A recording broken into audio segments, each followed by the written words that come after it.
You should have made your Oh, Steve yeah, that's cam better. a video of you puking in the toilet. Yeah, well, did you get gonna that on air it out footage? like that? Damn. So there actually is an episode that I'll find that we were filming with one of our had Chase been here? Did they know Chase? It was the Chase. It was the Chase episode. We never posted it just for whatever, but I don't know, like halfway through it, Steve just like, hold on, and then starts walking through the room like this, and just pukes in my hallway. Unprovoked. Wasn't eating, wasn't running, wasn't doing anything, just unprovoked. It was hot. In his defense, it was hot in that room, and you just had something. You had like tacos or something, right? Something. It I was don't remember some what. sort Was of that meal. on the ground? Did you puke on the ground? Oh yeah, it was It in is my hallway. hallway. Yeah, I had to Oh. clean it up. It was gross. Well, thank God. I try to repress the memory. I was Sick. just Shout so out. happy he did it in the hallway though, because I had just put brand new carpet in that room. So if you puked on the brand new carpet, I probably would have been a little irritated, but I'm used. In the hallway? Oh, it's hardwood in the hallway, yeah. So let me get this straight. He pukes in a preferably non-puke area of the house, and you get mad at me when I just use the bathroom? Here's the difference. Oh, gross. He waits until he comes over to blow up my toilet, and then use all my toilet paper. You got nice facilities. This is Sammy. This is my little brother Sammy. Dude, it's a thing some people do, and it's the worst thing those people do. Like, I don't care like that much, but it's just funny because every time he comes over and he gets up, and I'm like, where are you going? And he goes in the bathroom, and then just... Maybe your toilet's just better. Better I angle. show no mercy. Coach. Yo. Jake, can you bring the mic a little closer? Yes. Thank you. Coach is. Coach. Coach. Yeah. Coach one. Owners. What's up with the gym? Talk about it. Dude, we are so close to finally doing something. We are looking to start our open houses June 9th. And then we're going to do that for a week so people can come by, talk shop, check the gym out. I'll be teaching classes so they get to see something in action. And then, so Jesse will be at the front. My mother will also be here because she's going to be a front desk worker. Mama Manini. She's a wonderful person. So we're going to... That's an Italian name if I've ever Yeah, heard dude, one. we're trying to entice people by putting nice, soft women at the front. But not like Mary Lou's does. You don't want me up. Not like Mary Brad, Lou's. as much as I would love your head tattoo right up front. I'm personable. The violence is in the back. Yeah, we got that clear threshold of violence. Yeah. So we're going to do that for a week, the week of the 9th. Hater. And then we're going to do trial classes, so a full schedule the week after, which is the week of the 16th. And then we're picking up from there. We're going to do a big grand opening tell if party this on the 14th, 13th of July. Yes. It's whatever Sunday around that day. 13th of July. Yeah. Sparring day. I think we're going to do, no, we're going to do like an actual party. Oh, Yeah. Yeah. Like barbecue. Meats. I'm in. Brad knows meats. Bring your own gallon of milk. I will. BYOM. Yeah, He's we got a gonna- milk-friendly facility if you are thirsty. Milk enthusiast. I love a milk fridge in the back. So trial classes, or I'm sorry, open houses. Open house. June 9th, the week Yes. Trial classes of a full class schedule. It's on the website. June 16th, and then our big grand opening party July 13th, which I believe is that Sunday, second Sunday of the month. But we'll be ripping from that. Well, yeah. What, why now? Why'd you start to jump now? Why'd you want to, Branch off and do my own thing. Yeah. A lot of reasons, man. Because we did this before we knew we were gonna have a kid. We had been Shout out, living by in the our way. house. Congrats. Yeah. Shout Yeah, out to on the way. baby. July 31st. Oh, I need an extra mic. Say something. It kicks, man. Jake's criticizing the kicks. It's been practicing Muay Thai. in Criticizing the room. kicks. Like, that better not be a switch kick. That shit Yeah. is weak. Also, Just- that's just- crazy. It's that just been teeping. you're like almost ready to go, and you're out there beating ass. So It's true. that's I'm great. trying. Yeah, man. She's ripping pads like no problem. She's running. She's doing everything. She didn't puke. I did not doesn't- puke. doesn't- There's no Damn. puking. doesn't. There was. No. So the whole reason we're doing this, it was just time, man. Like I loved being Hard Knocks and BMTA and doing my thing for so long, but no one in my family works for anyone but themselves. So it was just like a matter of time. And I don't know that I could or would have done it without her. If I was just like solo, I'd have no problem. I love Build to Death. I love that gym. I love the legacy. But like to have someone who can catch you when you're making mistakes and stuff is super important. So I feel like where I lack in this process of being like an adult, she's helped me out big I feel time. you. Big time, dude. Yeah. Big. Did you when did you start coaching? Because obviously your background is fighting, right? So like, when did you make that transition? So it's cool. When we were at BMTA in Dorchester in like 05, 06, 07 to like 2011, 2012, when you like start to come up, you eventually take on a teaching role. And it's like, you know, first you're giving intros to the people their first days, then you're assisting the person running the class, and then you're holding pads for people, and then you're given like your own fighter to kind of work with, or newer person who has a little bit of ability, and then you're teaching a full class. So, I mean, I was into the sport for 4.5, 5 years, and I was teaching a Friday morning at 10 a.m. class. So I got a look, or get a feel for what it was like to teach. I tried to do what they had taught me, and then talk to the people taking the class and be like, what do you guys want to do? And I started to create my own thing. And I was fighting full-time and working full-time, so it wasn't my main priority, but I enjoyed it. It was wicked fun. And then as time went by and we started, or Bill started Hard Knocks and was part of it, he sustained an injury. So first he was like, hey, I just need you to cover a class. Great. So I started teaching every Monday. And then it was, he got injured, blew his knee out, so I started catching up some other classes, and then next thing you know, it's the only thing I'm doing. And it's sick. I really, really like it. It's a different kind of, that feeling you get from fighting or winning a fight, the nerves, this, that, for coaching, like coaching fighters, teaching classes. I'm getting something similar to it right now. That's fun. Yeah. She's followed the same route for the most part. We gave her some classes at Hard Knocks, but I'm not going to tell you a story. But I tried to model what I did with her after what they did with me. Yeah, we started the whole beginners program. So me and Liz, who was my senior female fighter. Shout out Liz. Shout out Liz. Also has a baby Steven now. Baby Liz. But we started a beginners program because, you know, the gym started growing, and then we saw for a long time, like, beginners and senior students, they all trained together, and we thought there was a bit of a gap. Like, you're really trying to catch someone up from, like, that has 1 week of experience training with someone with like 10 years of experience. So there's only so much you can teach them. So we kind of created this little program, and then the program got bigger and bigger. And I think by the end of it, it was like 40 students every class. But we saw that the model worked because it made it easier for the more advanced students to grow, but then also gave us a time to slow things down for our beginners. And I think it's been great. Like, I think it helped a lot with my fight career, being able to teach someone and then helping to like build a community. So like we built women's sparring and built like a female community in the gym, and then it's grown quite a bit since then. Yeah, you guys do the monthly women's sparring. Is that continuing? It will continue here. Hopefully we'll do our first one in July. We did take a bit of a pause while we try to figure out how to open a gym. But once I think we're ready to start it up again, and we'll keep doing that. So we've gotten like people coming from all over New England to come for Sunday and spar from all different levels. It's been really special. Yeah, it grew huge. Like, I saw the inception of it, and then now it's like 50 girls Friday or whatever. The chronology of the group picks. Yeah, is crazy to it see. was literally like 6 people at one point. I was like forcing everyone at the gym to come, and then now it's like it's been so much better and bigger. So it's really cool. That's the crucial thing that I noticed, like, because I'm just grappling, like that's just my thing. So like going into entry level, and going into like entry level classes, it's like the hardest thing ever to get into, just because like the teacher's trying to teach 30 other people, so like you have to lean on the people that are like not your level but like just a little bit better. But at that point it's like, am I being taught correctly because this person's just like right above me, you know? As somebody who experienced the beginner classes and came up essentially just through you guys, your formula works. You explain things in a way that I, at the very least, can understand, and in a very you find ways to make people. I'm not like ball washing you here, but like you find ways to make people. What? I've never ball washing. I'm just saying. Crazy. You're a good coach. So you like some. What I've noticed, I've gone to other gyms, I've gone to other people training, whatever, and you go in there and they're teaching it that way.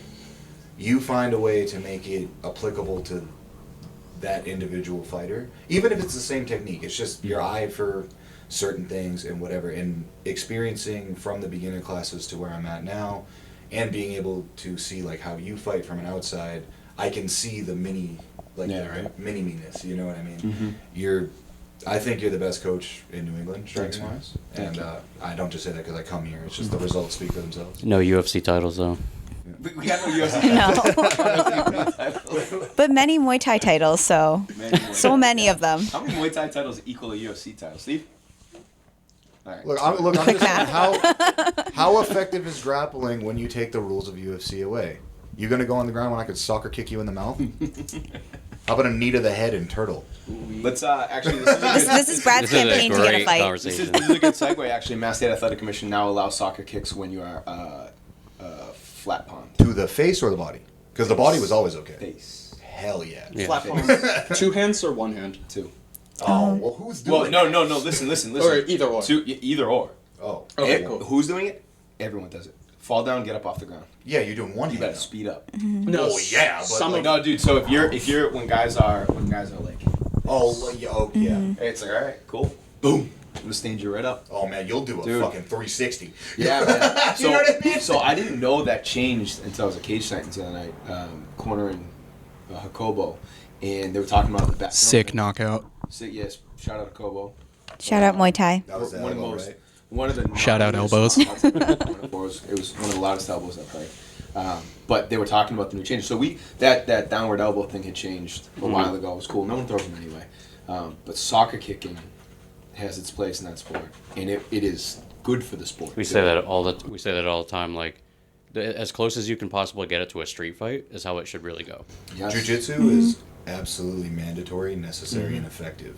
However, outside of the UFC rule set, there's a lot of things you just can't get away with anymore, you know? So soccer kicking in the face changes the game completely. Like knees to the head, pride style, changes the game completely. You're still a problem as a jiu-jitsu black belt, but it changes your approach. That's why I like combat jujitsu so much. Yeah. It's because it just takes that element of like stalling out, Getting because you big can still get slaps while smacked. doing jiu-jitsu, dude. Yeah. You look at God. you look at Muay Thai fighters going and fighting left way. The clinch changes, man. You can get headbutts. Yeah. You don't have to wind up when you headbutt somebody. Devastating. Devastating. Well, it Devastating. kind of So- goes in line with what we were talking about before we started with Shout like out, buddy. changing rule sets over time and like Muay Thai growing and like the different styles. It's a necessary component. It's going to be very hard for something like we talk about entertainment Muay Thai and so on and so forth. I still don't think that will ever prevail as like the thing, but it will most certainly be very close to it. There's so many moving parts over in Thailand and all of Asia that will keep that from being like the main thing, but it will be the place that you go after you can't do the stadium Muay Thai, and you'll still win fights and you'll still make money. Where that money's coming from, nobody knows.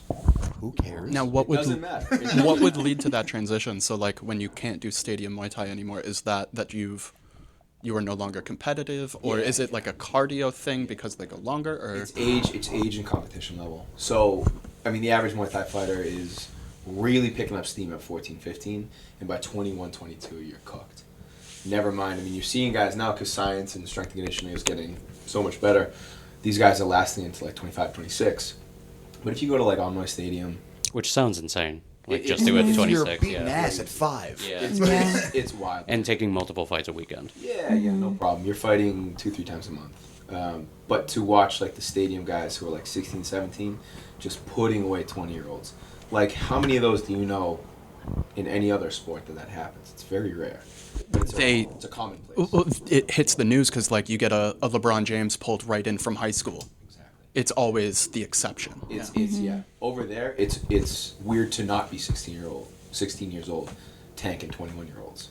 It's just it's the opposite. They fly, right? Now, what's it like going over there, like as an American to train? Because how old were you when you went to Thailand? So my first trip was in 08, and I was born in 85, so I was 23. It was like the guys had laid the groundwork going out there. It had been like, all right, these guys are coming over. It's fine. They don't love you if they can't make money off of you. And then my next few trips, it was like they were far more welcoming because, like, the money they make off you, it's way, way easier to just have a bunch of tourists and you're holding pads to them versus, like, really committing yourself to a fighter. So if I put stock into you making it to Rajadamnern Stadium in 2010, I mean, number one, good luck. Number two, you're probably not going to make too much money. It's just not worth it. So I'd rather just be holding pads with someone who's probably going to drink on a Tuesday and not show for pads on a Wednesday. I'm still going to get paid, or at least I have the day off. Now you can, no problem. When I went, not nearly. It's way more friendly now too because they welcome it because it's a great source of income. Post-COVID. Post-COVID, yeah. Oh, yeah, I mean- Like rebuilding tourism in Thailand has been so important. They can make so much money off of like the U.S., Australians, Europeans coming in, but they do more opportunities. You know, you see it all the time where like amateurs here are fighting like small stadiums and small belts. Yeah. TKO did it. So you can go for like a month or 2 months and still get opportunities to fight. Where it's like you don't necessarily have to go for 6 months to a year and still get opportunities. So even TK was only there for like 3 months, and she got to do like the knockout tournament. What was that? So knockout is the like pre-show to RWS, and then she also did the kachuk, with the ropes. Yeah. So there's definitely opportunity, Which even was being sick. super sick. Now, what's the like kind of pipeline to get there? Like, are there kind of gym affiliations almost There that used to work be together? a pipeline. That pipeline is just like wide open now. Like, Okay. Yeah, if you went like in 08, 09, or even before that, like you had to know. So part of fighting in a stadium, Lumpini Stadium, Rajasthan Stadium, on like the real shows, you have to be vouched for. Like you have to know a guy who knows the guy. Mm-hmm. You can be like killing it 10-0 that year, but if you're just like from the countryside and you don't know the right people, it doesn't matter. And that's how it is everywhere with everything. It should be, it is like that. It shouldn't be like that, but unfortunately it is. It's just it's money. It's all about money. You are either rich or you are poor in Thailand.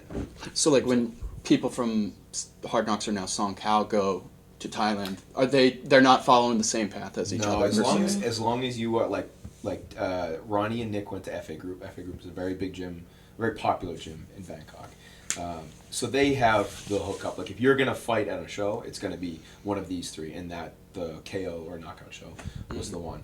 If you go to like more of a countryside gym, they may only have one real hookup and maybe a smaller show. Usually what they do though is when you get there and they're not quite sure about your commitment level, you're gonna go out and fight 2 hours outside of the city at a festival where they're not gonna check your weight, you're not gonna wear armbands, they're not gonna worry about you doing the Y crew. It's just, that was Nick's first fight. He fought a kid who probably was in high school and just needed to make $30.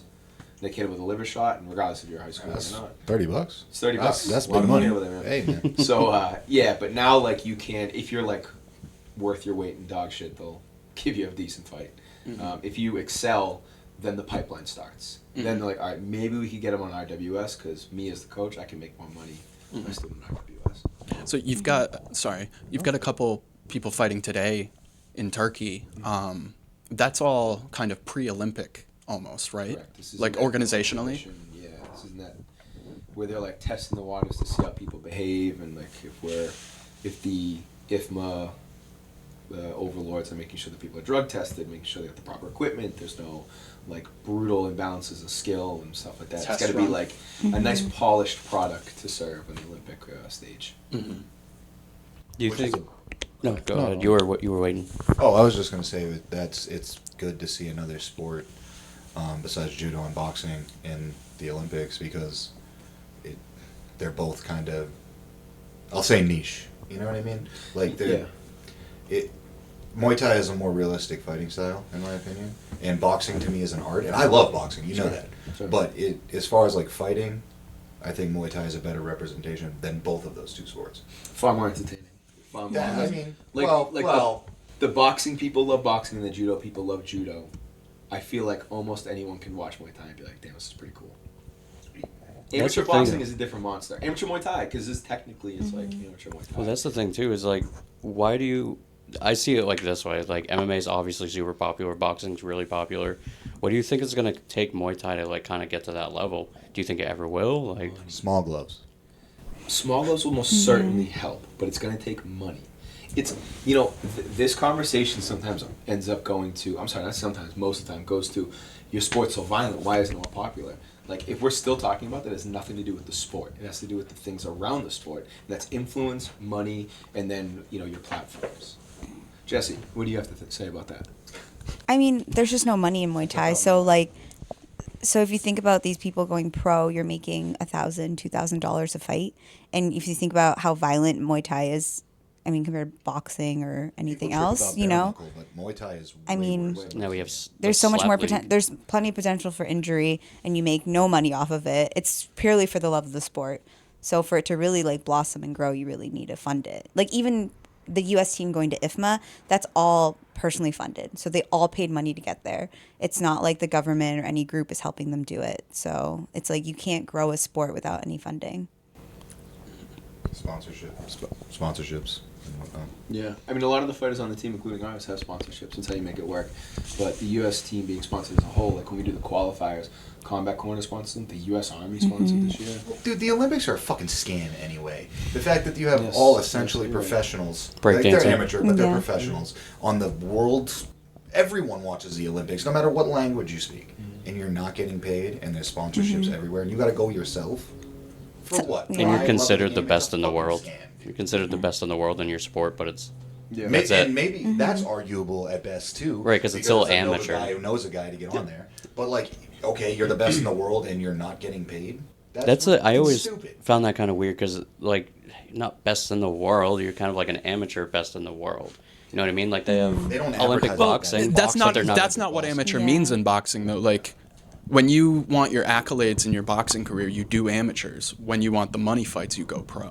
And so like Yeah. But they keep Olympic boxers amateur. Technically, they don't pay them. Yeah. So it's like it's a scam from like yeah, people make money like through like notoriety maybe. Like I think Ronda Rousey got a decent amount of sponsors. Yeah, but if you stuff get like sponsored, I mean, if you win gold in boxing or judo or anything, the amount of sponsorships, it opens so many doors for you in the that. U.S. Before the internet, how much Yeah. it really opened. Well, luckily we have the internet now, so. The only thing I really see coming out of it is like if you're an Olympic wrestler. Like Yeah. that's what I see the most like because It's cool. It's cool. Yeah. I'm an Olympian. Yeah, that's cool, but Yeah. you're also broke. but I- that's the only thing I can Yeah. I can just think of that's like you can name like Olympic wrestlers like throughout time, but if you tell me like to name me the gold medalists of the javelin toss, I'm like oh But in Oh, like fucking track or what other big sports, swimming, they make Yeah, a Michael shit ton Phelps, of money. So yeah. I feel like there is opportunity, even if it's not government paid, but like they get a lot of money from like Nike or Adidas of the world. and those all come with their breakout stars. And so like Muay Thai's got to have the chance to have that breakout. And so like USA Muay Thai doing or is it IFMA, IFMA. doing the international? Yeah, it's creating the platform, so it's just one step closer. Yeah. It is important too when we have these conversations, and I talk about this with the other coaches and stuff. It's very easy to sit here and complain about not being where we think we should be. We are just going to be the guys that get talked about when it got to its spot. We're like, this is cool that we're upset about it because we give a shit about it and we're doing what we can to move the needle. It will get there. I don't think it's going to be in our lifetime. Like I hope I'm still alive when it gets there, but I genuinely think it might take that long. It will happen. It's just a matter of time. You don't think it would just take Dana White to do it? I mean, I don't. Power slap it's gonna is take, huge. It's going to take something like that. Yeah. It's going to take some. If we're talking about in the States, it's going to take something like that. We need some like monster guy who's just like, cool. Here's this amount of money. We're going to put you on these platforms. I mean, UFC Fight Pass was hosting Rajadam Nairn fights on their Fight Pass on their. But streaming it's schedule for a not. little bit. There's not a Muay Thai fight on a UFC card. You No. put a small glove Muay Thai fight, maybe not one championship style, because sometimes those cards get a little weird.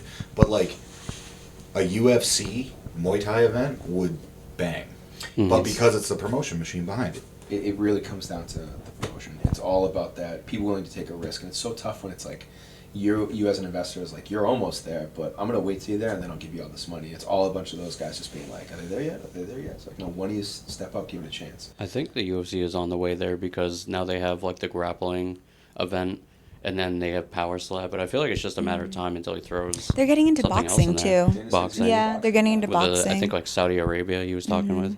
So I See, think that's what we maybe need. Muay Thai's next. Oil money, rich oil money. Yeah.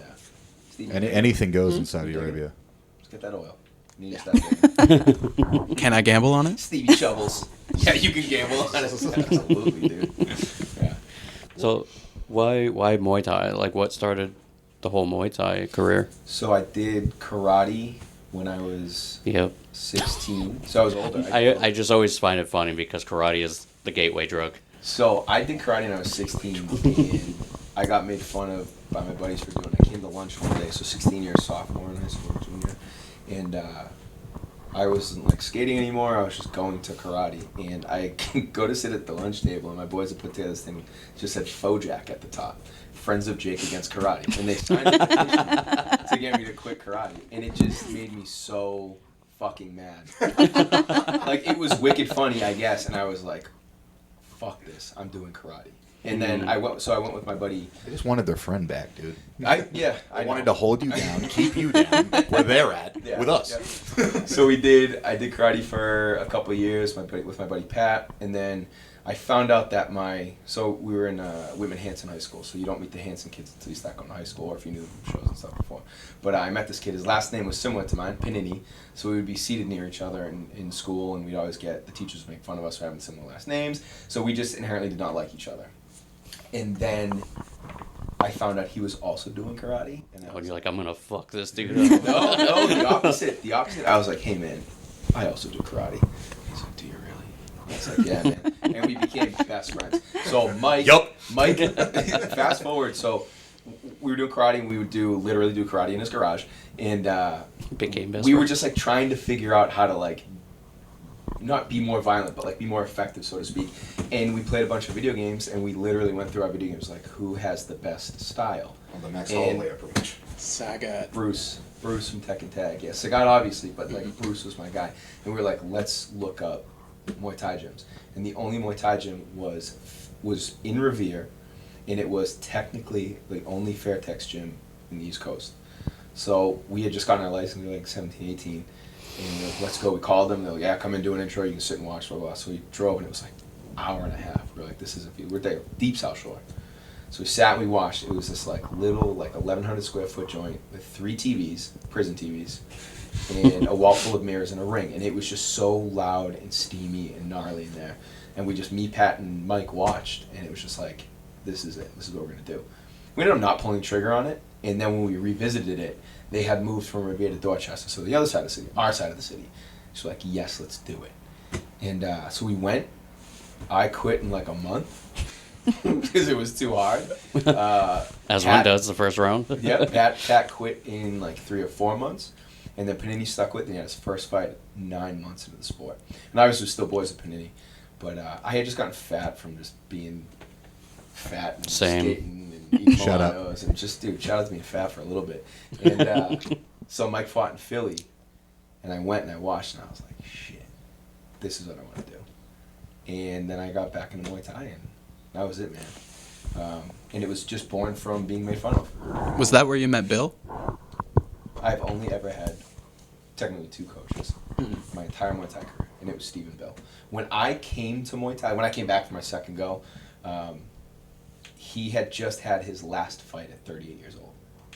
So he was younger than I am now. He was still sparring. He put his gloves on. He'd teach and he'd spar with us at the end. He would smash us to pieces, even the fighters, like even the fighters.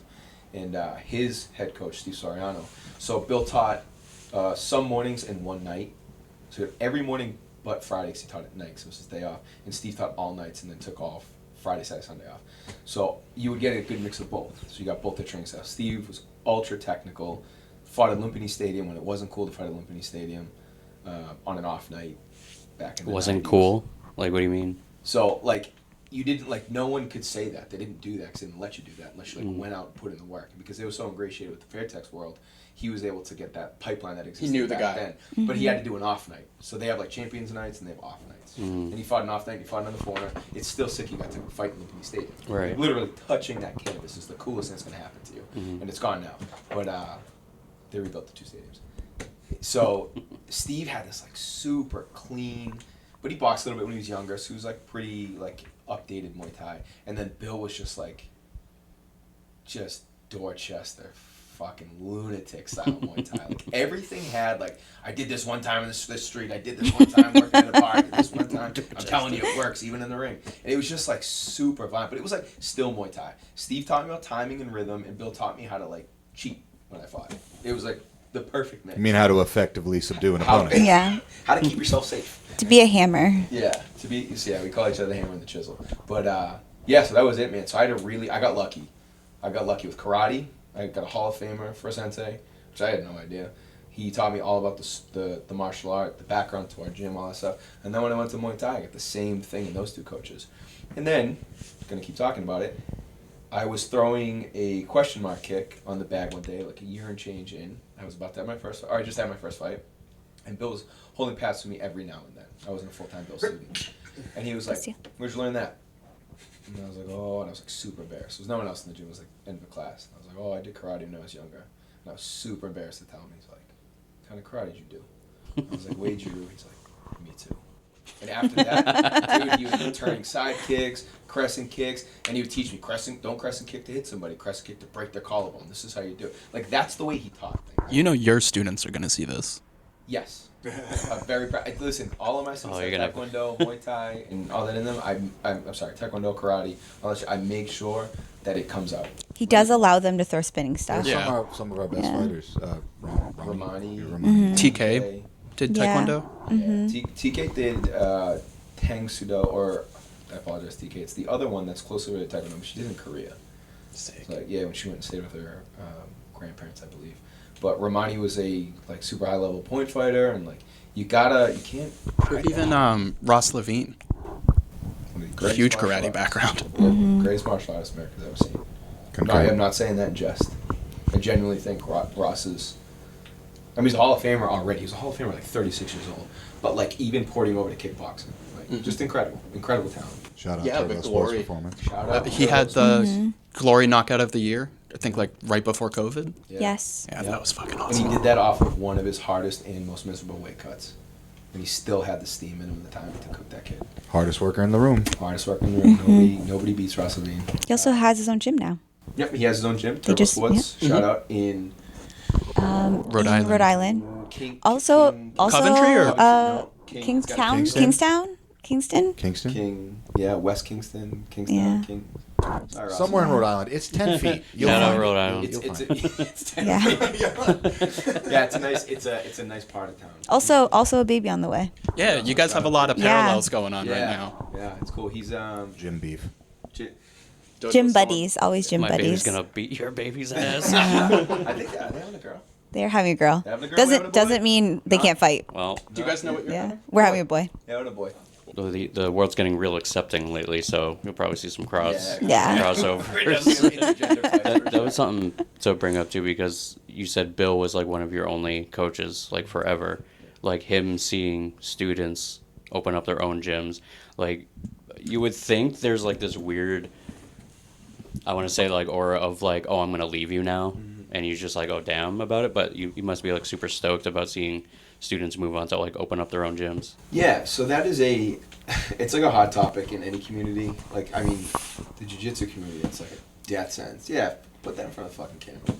Oh, Yeah. My man right there. you're gonna have to bring it Yeah, way with- closer. Jesse made me this book. It's like years Good and years enough. of stuff. Yeah, So jujitsu, you have to it's come to the like gym 71 Drive, Stoughton, Mass. to check out that book. Yeah, it's super in the jiu-jitsu community. It's jiu-jitsu. Yeah, it's nobody almost likes like anybody. it's almost like being blackballed. Like if you leave a gym, it's like you can't be friends with that person anymore. It's like obviously it's not like that everywhere. Like my gym, I haven't been there a little bit just because of health reasons. But like he's very like, oh, do you, Awesome. like do what's best for Awesome. you, and he loves when his students go and train with like the affiliate gyms and stuff like that. He's just very traditional from Brazil. Came over Where do you train? with Cesario at CBJJ in Leominster. Shout out. Okay. He's just a super wicked he's nice Brazilian, guy. too. He's Brazilian, Which like is, born and raised. They usually don't love when people are cross-training. Yeah, he said as long as you're respectful about it and you just let me know. Great. Like he just doesn't. He's like whatever, as long as you're getting the training in. Well, But They worked out with Alchemy in Clinton too, right? Alchemy is his affiliate. That's Igor got his black belt through Cesario. But and I'll kick it back over to you. But that's why I ask about like the gym opening up their own gyms, because one of my closest friends is a black belt, and Eric, shout out Eric, and I keep telling him I love training under him. For some reason, there's just ways he explains things. It's just like a cultural thing. He grew up in America, but he's Brazilian as well. But he got his black belt through Cesario. But I'm just like, man, I wish you would like kind of pursue this, because he's incredible. Like he's just an incredible human. He's a great coach and stuff like that. And so no shade on Cesario or anybody there, but it, like, I told him, I was like, maybe this is like your next step, and he was like, I don't know, man, I'm just kind of like loyal, and like you can tell that he wants to, but like not really. So I never felt that at our gym, at Hard Knocks or here. Like, the idea that, like, okay, you're my coach, but I'm not allowed to train with anybody else. One, you have an ego. Two, I'm not going to learn from somebody else. You don't know everything, man. Yeah. You know a lot, and I think you're, like I said, the best coach, but this guy might know a thing, so I'm going to go there for a minute. Or, like, you don't know wrestling. You don't know, you know, so you have to train with other people. That's silly. That is a silly I thing. feel like cross training in general though has grown quite a bit in the last few years. Where like even in Muay Thai, when I first started, no one really cross trained. Like, and there's like 4 women in all of Massachusetts that were fighting at that point. So like you would think it would make sense to cross train, but it took a long time to like build that kind of community. And now it feels much more normal and accepting because you realize like the only way you're going to get better if you're the best person in the room is to find the best person in another room. right. All that is Muay Thai people don't want to deal with getting taken down, and Jiu-Jitsu people don't want to get shown that they can't strike for shit. So It's yeah. I will say that it's not all, you know, sunshine and rainbows, but like Bill and I have been doing our best to be like adults about this, and we are. Yeah. Because I will say, like, it's cool that I'm bringing so many students with me because But that's also it also takes away his bottom line, and that it doesn't matter how close you are with somebody when money's involved. That does make things a little funky. this is livelihood. Yeah, Yeah. and he is doing, you know, he just retired too, so it's like, you know, the money is a little different when you're retired versus when you're working overtime. So it's not, and again, I refuse to tell anybody that they have to go any other. Like, we have members that have still paying 2 memberships. It's just, it's the way things went. Yeah. I was the guy at the helm, and it's to be expected. It doesn't make it any less of a tough pill to swallow. People want to follow their coaches Yeah. no matter where you go. I'm sure there'd be people that, like, if you move 2 states away, that people might uproot their lives to go train under you. That's just how it goes. And not for nothing, some of the students that drive up to Hyde Park actually live closer to this gym. So it's like, you know, it ended up working well for some of them, so it's expected for them to come by. But, you know, that being said, like, it was still so important for me to do things that benefited us. Like, I did have a line that I was going to draw and hold. But also, like, I owe Bill literally my life.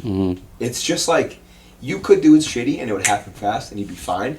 And I'll just not pick his phone call. It's not that big of a deal. He lives in Norton, teaches that far away. Like, I'll probably never see him unless we're at the fights. But why bother? Everyone else has done it. I see how it goes. I mean, Boston is home to one of the gyms that branched out the most and has the most fallout.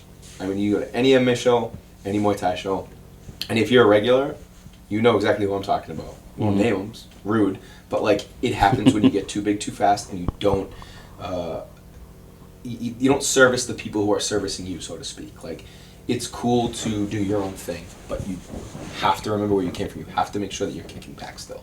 When we do like big sparring days and we do big that and the other thing, we're doing it there. We're not doing it here, and that money's going into Bill's pocket, and I have no problem with that. Even if, you know, we're struggling to pay the heat, because Bill, when with that last sparring day we did, it was so we could raise money for Hard Knocks, kind of absorb the blow. He gave me 50% of it. And then he gave it to me after he left, gave it to his wife to give it to me, because I knew he said, no, put that back on the board. Yeah. Because even though I am taking from his bottom line, he was willing to do something like that. Do I make my point better when I have the finger on this hand?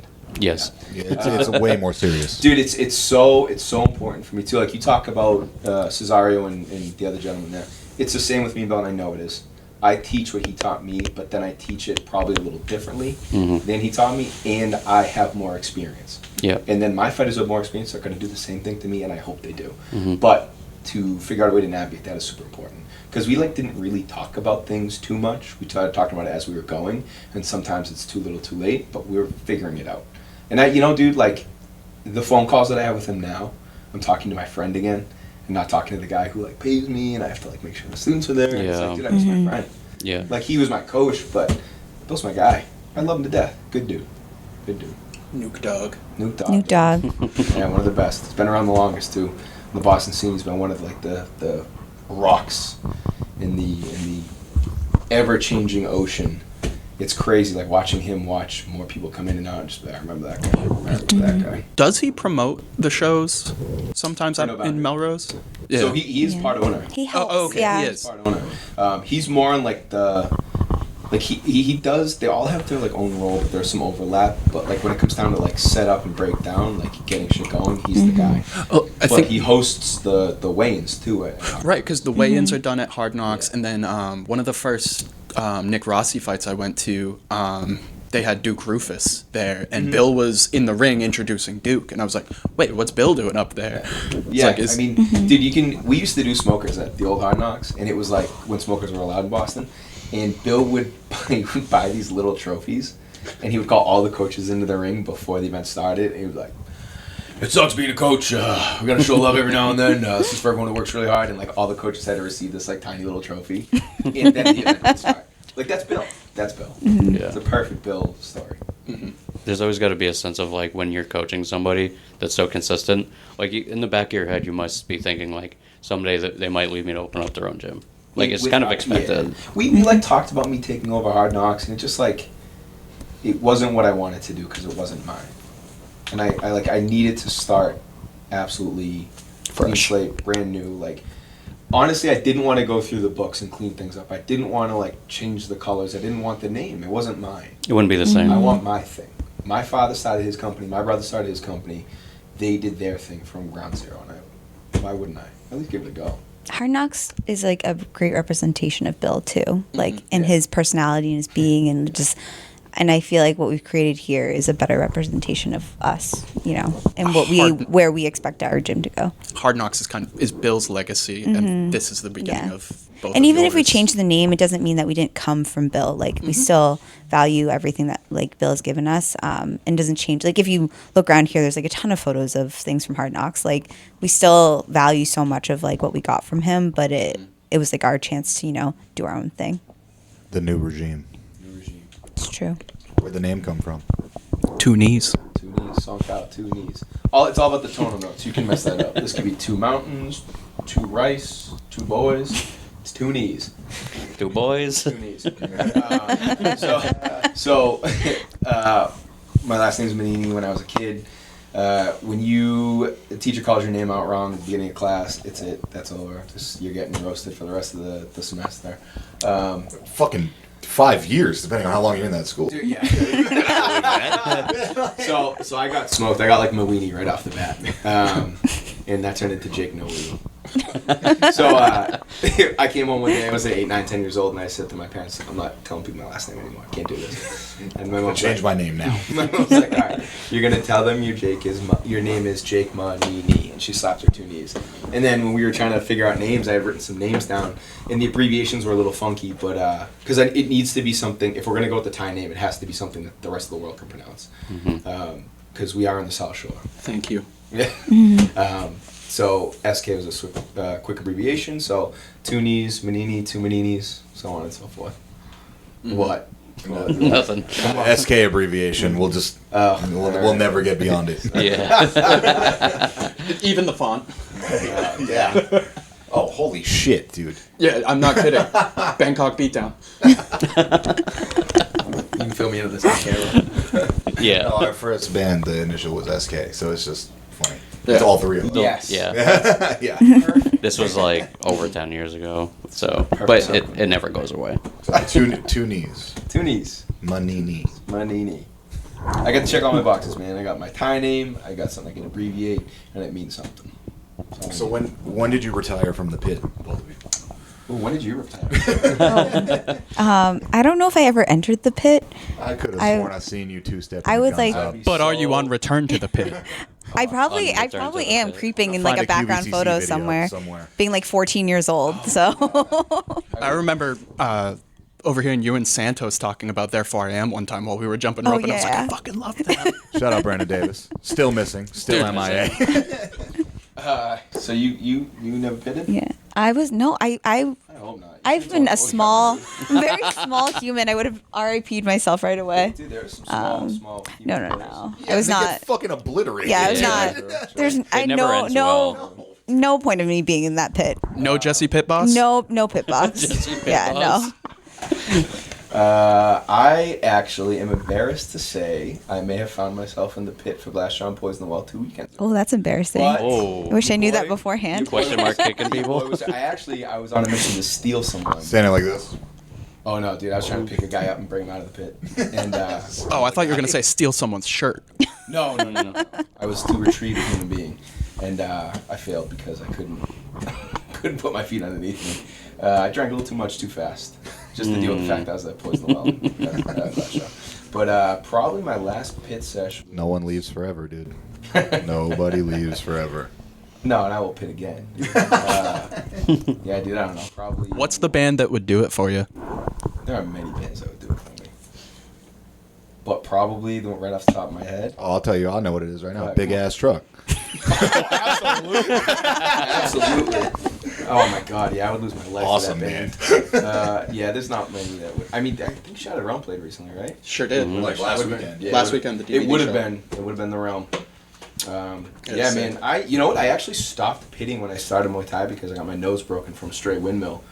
And that dude, I saw later in life. He's And you not were doing very well. nice to him. So his ass You're not so doing kind. well. No, what would go on to be a cool twist of fate is he made a mistake, and we got a chance to talk to him about the mistake, and it was super quick. But yeah, man, I couldn't spar that week, and I was like, "Fuck this, fuck this shit." First of all, that is sparring. Okay. Second, Dude, it would have been better if I was active. I was talking to someone, and I just got bonked, and I was like, "Ugh, god damn." is that his fault or you for not paying attention? His. I don't know about all that. His. It was what's the spot across the street from the Palladium? The Irish bar. Across the What's The street. parking lot. I think it's a parking lot. Yeah, Well, I don't yeah, but think there's a bar. Bill's. No, there was a. It's like there was Murphy's or something. Is that what it was? Maybe I don't know what it was. 15, 16 years ago. I know what you're talking about though. Yeah, we're watching Ion Dissonance, and the number 12 looks like he went Ion for Ion. Dissonance. So sick. Yeah. All ones and O's. I got smoked right in the top of my nose. You know? That's To probably- the number 12. Looks like no, you. no, no, no, no. No, it's Iron Dissonance. No, definitely not the number 12. It was back by the pool tables to that one. Yeah. What, Oasis? Club Oasis? I That's can't not even either tell you the play now. name, dude. Oh, anyway, whatever. It was literally right across the street. If it was Ion Dissonance, this had to have been what, I 2006, think we 7? returned to the pit. 8, Yeah, 9, so- 10, somewhere in that area. Yeah. So it was right when I started Muay Thai. So 15 plus years ago. Sick. Yeah. Yeah, cool. Good talking. Are you impressed? Are you No. impressed? Your turn, I hope, Jesse. I hope this isn't a story you'll share with our future child. Oh yeah, we're teaching the kid how to pit, and I'm pitting with the kid. Well, Oh, if you no want kidding. your kid to be successful, I would say keep them away from skateboarding, Yep. punk rock, Yep. and Anything TikTok. alternative? And Keep them away TikTok. from all three of those things. Jesse Yeah. listens to sad girl music while she's pregnant, so our kid's gonna be in. It's true. Ooh, what's on your playlist? What is on my playlist? Steve will know it. Yeah. Recent. Yes. I'm very into this band called Wet. Wet is awesome. Yeah, so good. It's so sad. It's incredible. I sent him Yeah. a song like this week or something, and I was very shocked that you said, "Oh, I haven't listened to this." I thought I had just You've discovered cracked fucking oil. Like it Every- was crazy. Every podcast, it's like you guys are naming some obscure riff in some song, and he's like, "It's this song at this time." It's perfect. It's laser show perfect. Steve. Everybody's got their flavor of autism. Dude, Yeah, his just happens to be music and riffs. He sent a. Just can't write them. I won't go into too much detail about your project, but he sent a screenshot of how his algorithm is mapping everything, and it's offensively autistic. It's Yeah, I think it's a 82 great columns idea. of facts now. oh, it's an incredible idea that I'm going to capitalize on. You know, But it's insane to look. I at. majored in economics, and I can appreciate this this level of autism. I love data. Yeah, it's Data great. is sick. go in the other room. Go back to talk about pit. Mr. Anderson. You know who's pretty autistic about music? Who often does not get the props for it is Chris Nuff. That for sure. man is a For sure. walking. I mean, even like Sagram music. Big Tegan and Sarah fan. Huge Tegan. Huge I did Tegan and learn Sarah that fan. recently. Yep. He Shout does out love Chris Tegan and Nuff. Sarah. You know what I Yeah, mean? shut up. Shout out Austin Nuff. Where was he legends. today? Austin legends. Memorial I know, Day. Chris, come on, man. Get Doing together. veteran Yeah, stuff. He wasn't here today? Why? Oh, it is Memorial Day. You weren't here to shame me? Probably doing Murph or something. Chris. I'm just kidding. If Murph is with Bud Light, Chris is doing Murph right now. Yeah. No, yeah, Chris is another very important person in my life who ended up coming to Muay Thai, and it's so sick. Him and Joe Cogs, to have both of them in the room, it's number one, nothing gets done. But it's wicked fun. That's not true. We take pictures on your phone and you get mad. True. That's true. You did scold us that day. That Dude, scarred that's me. insane. I forgot that I was grumpy about that. I don't think you were grumpy about that. I think you were mad at everybody else, and you took And it that on. happened. Probably. But that was the Yeah. first time I had trespassed you, and so I was like, oh shit. Trespass. Against. There is the one day that I yelled like at everyone in fighters class because you and Joe were being goofballs in the corner. That doesn't even sound like us. It was everyone else took the beating because Brad and Joe weren't paying attention. Oh yeah, We'll build different. that's the part of my game that I have not sharpened to a blade is figuring out when to yell and when not to yell. It's just easy to yell, man. It's just Yeah, it's much super easier to easy. yell. In your defense, I do try to. Be a I try to silly reel goose. cogs in. I Dude, really do. watching you and Joe stand up straight when I did that, I was like, sick. I have the power. You're the coach, dude. I'm not gonna fucking That's argue with you. 7 times more man than I am. The height on Jake's ID went up 1 whole inch. Like, Yeah. in the principal's office, dude. Yeah. No, it's funny because obviously I don't train with you, but we'd be That can change. what? Yeah, we could be watching like fights on everybody's. All right, chill it. But Jiu-jitsu sucks. We'd be watching fighters, and every time like a fighter from like Hard Knocks would lose, I would look at like one of these and be like, Oh, "Oh, tomorrow's gonna suck." Yeah, it Like- doesn't happen often, but I'm usually pretty good about not taking a loss out. Real, are you? That's crazy. If we are losing one specific way and it's something that we've been working on, I will. That's what I was gonna mention. I Have a will connection. run to the gym instead of drive out of pure fuel, anger fuel. But there haven't been too many times where we've been like, where I've seen one of our guys lose and been, I'm gonna crush them on Monday. I remember what it was. What was There it? was a fight on a Friday, Yeah. and we did clinch the next day. And I don't know who it was, but I think 2 out of the 3 fighters lost to Oh, cardio man. and clinch. Oh, just a bad Oh, day. yeah. You I take know. clinch loss personally. I know. I could not. I mean, I understand it, and I'm not hindsight's 2020. But like, yeah, I came in because I Came didn't in get to go. hot. I didn't get to go corner. It's just Long day. Yeah, it's just like one of those things. Like I raised you better. 100%. Like so, you're just like we drilled this 24/7. You can't do it. Which is crazy because like those 2 fighters are very talented and their opponents are very talented, and I was just like, nope, everyone's getting punished. Everyone's getting punished. Yeah, You need that that's- every now and then, though. Honestly, like I can bank on the fighters responding well to it. Like I'll never do that to a Gen Pop class. Like Ashley ain't doing what you guys do on a Monday after a bad day. Like, But if you're like a professional fighter, then like it's I expected. get dog shit. If you're an athlete, you have to expect it. But for Gen Pop, it's like, you want them to come back, so you don't want to make them miserable. Too. It's never like you guys started talking about like cliques within gyms almost, or like Boston used to have like whatever at the fights. It doesn't feel that way. It didn't feel that way at Hard Knocks, even though Hard Knocks has like an air about it that's like sketchy almost. But like it didn't feel clicky. It didn't feel whatever. I've trained at other gyms where it just feels like shitty. Yeah. You know? And like, granted, I'm me, so whatever. But Yeah. like you know what I mean. But like it just feels like this is not where I want to be at. Community is a hard thing to make, and I think anyone can make a gym, but like cultivating community and like keeping the right people in the gym and making sure the people that aren't fitting that community stay out of the gym is, I think, the most challenging part, and why Hard Knocks kept growing is because My they're first martial arts experience was actually dog shit, and like I walked away from it for a while. Like I'm not gonna say the gym name, but he knows the story. Great teacher, like very well known, but the gym itself was very like bro culture.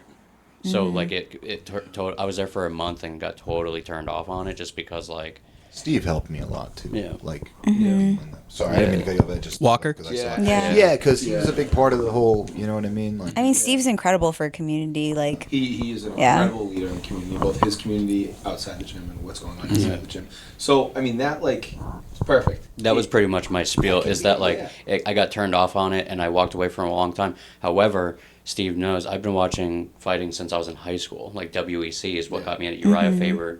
That's exactly the fight. Very Talk about it all the time. Very similar. That's what got me into it, and I introduced him finally into it after years of me going like, no, let's just watch that. But anyway, to finish that point is, it took me a long time to muster up because I have a lifelong list of like medical issues, so it's hard for me to like really do stuff sometimes. And I finally found Cesario that was very like Accommodating. I understand. Let me take you off to the side type stuff that I'm sure a lot of students may appreciate. But the first gym I went to, very dog shit. The teacher, That can big derail your whole life too. Like you Yeah. might not ever go back. Exactly. Some dude's a prick to you. So could be a the thing. teacher, Yeah. awesome. When the teacher noticed me, he was like, "Oh, let me show you this." So the teacher was amazing. I just don't want to put his gym on blast because he is an amazing person, and I know that personally. But the culture that's there when he's not paying attention is very bad. That goes to what I was saying. Is Yeah. you're gonna learn it the way he's teaching it. He's not Yeah. gonna try to help you learn. Like you've helped me a lot with the limitations I have. You know, you as well. Like so, if the coach isn't willing to adapt to the student, I find you have to listen to the coach. But like sometimes people just move different. And you're right. I had a wicked good experience here the first time. So chronic puker because I don't go to class consistently. What's up, So- Puke Nation? Yeah, shout out Kane. But Jesse, I went to the bathroom, puked my brains out, and then you were like, I went back on, and you were like, hey, we're not like that kind of gym. You don't have to go back out there. You can rest. Yes, you do. And I was like, I ain't gonna be a bitch. I ain't gonna be a bitch. And then I was back in the bathroom. If you were on the fight team, though, you would have to go back out. But I mean, for everyone else, I was in Gen yeah. Pop. Yeah. But for everyone else, like it's okay. You can puke and rest a little and then come back. It's not yeah. hard being a good coach to people who are like just out of high school who played football. Like, it's not hard. You got to look at the people who need that extra little bit and how far along or how well they feel and how far along they are in that program still. It's not like being a coach is 90% just not being shitty. Like you can have people who know a little but are cool to everyone and accommodating, and they're not going to have any like high level guys, but that's okay. They can have a sick gym culture, and then encouraging people to go cross train. That's how you grow. I mean, that's not like people. I love and hate when people are like the belts on the wall, the belts on the wall, the belts on the wall. It's not about the belts on the wall. Like the only reason we have belts on the wall is because everything underneath that is like gold, which is again like not even like the women's thing in our gym. I obviously had nothing to do with it. It was just not being weird, and then hey, can we do this? Can we try this? Like, absolutely, invite whomever. And then she just kind of ran with it. Everything that you see like with the community, like you're actually a really good story I want to get back on, but like having a good community is just not being shitty, but having a great community is not being shitty, and then like trying to serve, like I said, serve the people who serve you. And it takes a lot out of you, and it's exhausting, and it's long, and it feels like an uphill battle all the time. But like, if I die tomorrow, this gym can run itself. It's good, and it's because of the people that we built. Well, the fight team was the most accepting part. Like you're the coach is kind of expected to be accepting, in a way. Yeah. But like when I was trying to work my way up to the fighters or whatever, and like working with Steve or Ross or you or anybody, it didn't fucking matter. I didn't feel like a dickhead. You know what I mean? Like I'm just trying to keep up. That was my whole mentality on it.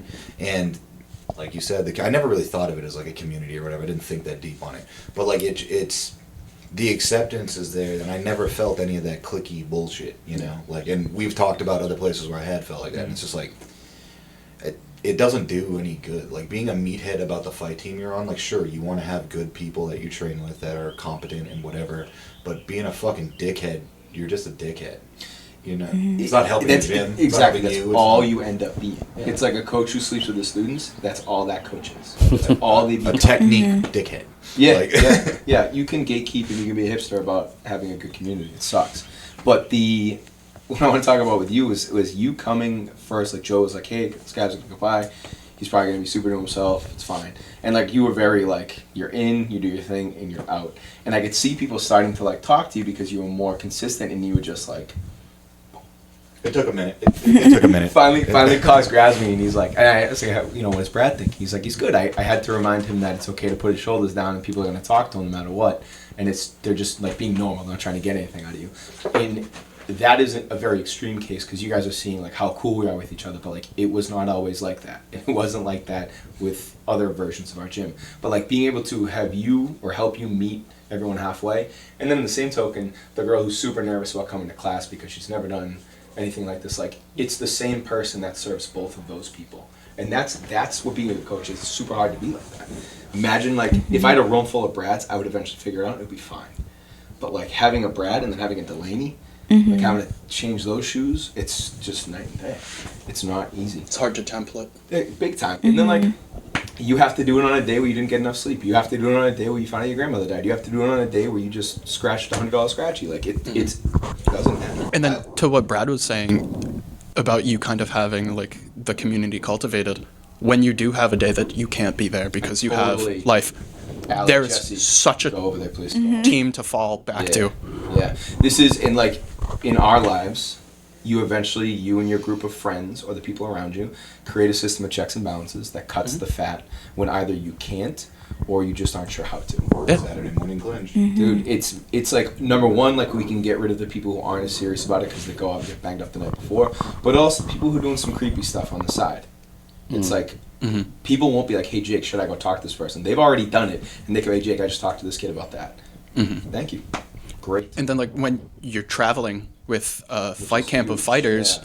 there's always, if Jesse's not with you, she's teaching. You've got Allie, you've got Liz, or at least you did when I was Yeah, we have there. a bunch of coaches that everyone like trusts. And Bill would come in, teach a class, a fucking Bill class, sick. Yeah, Steve. I mean, Steve. He comes from a walk of life where that stuff it's like life or death if you don't have that system of checks and balances behind you. And he gets it, man. So when I first came to Hard Knocks, when I started to take over, because Bill had gotten injured, I came in on an off night and I was disappointed by what I saw because of the amount of people training for free who I knew weren't part of the gym. The coaches that were running weren't really teaching; they were just kind of like talking and then walking away.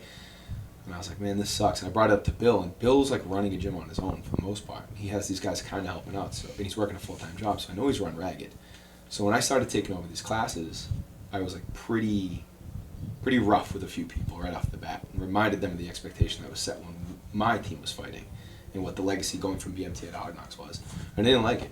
And we got one kid kicked off the fight team, a couple of other kids stopped showing up.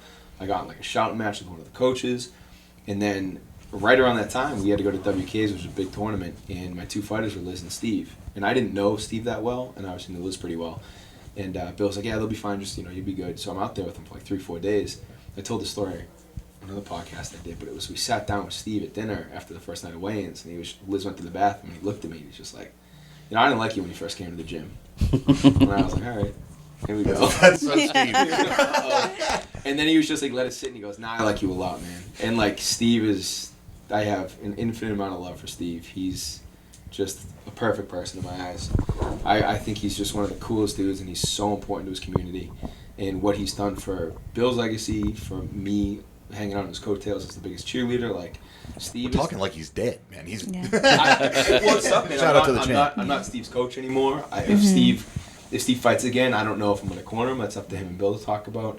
I mean, I would hope so, but like, it is different, man. Like, I don't see Steve every morning at 8 a.m. I don't get to chat with Steve about life stuff and gym stuff. So, yeah, that is not the word, but it is a massive change in our relationship. We still text, DM, do all that shit. But, yeah, man, that's just, I don't know where I was going with that, but that ultimately, like, learning to work with someone like Steve and cutting into what was left of Hard Knocks when I got in there, that's when we started to set the ship straight. I mean, after I, like, showed up, kept being consistent, was that guy who wore the hat to talk to you and Delaney. Steve was like, all right, he's good. And then next thing you know, I'm running 4 or 5 classes a day. The fight team that came before her was fighting and winning. Like, that was the big turning point for Hard Knocks, in my opinion. You ever have people that you think about over the years that you've trained that like you wish they just stuck with it? All the time. Yeah. All the time. And some of them I wish it was an attitude change. I will always show love for that first group of fighters that I had because they got this like lunatic of a coach.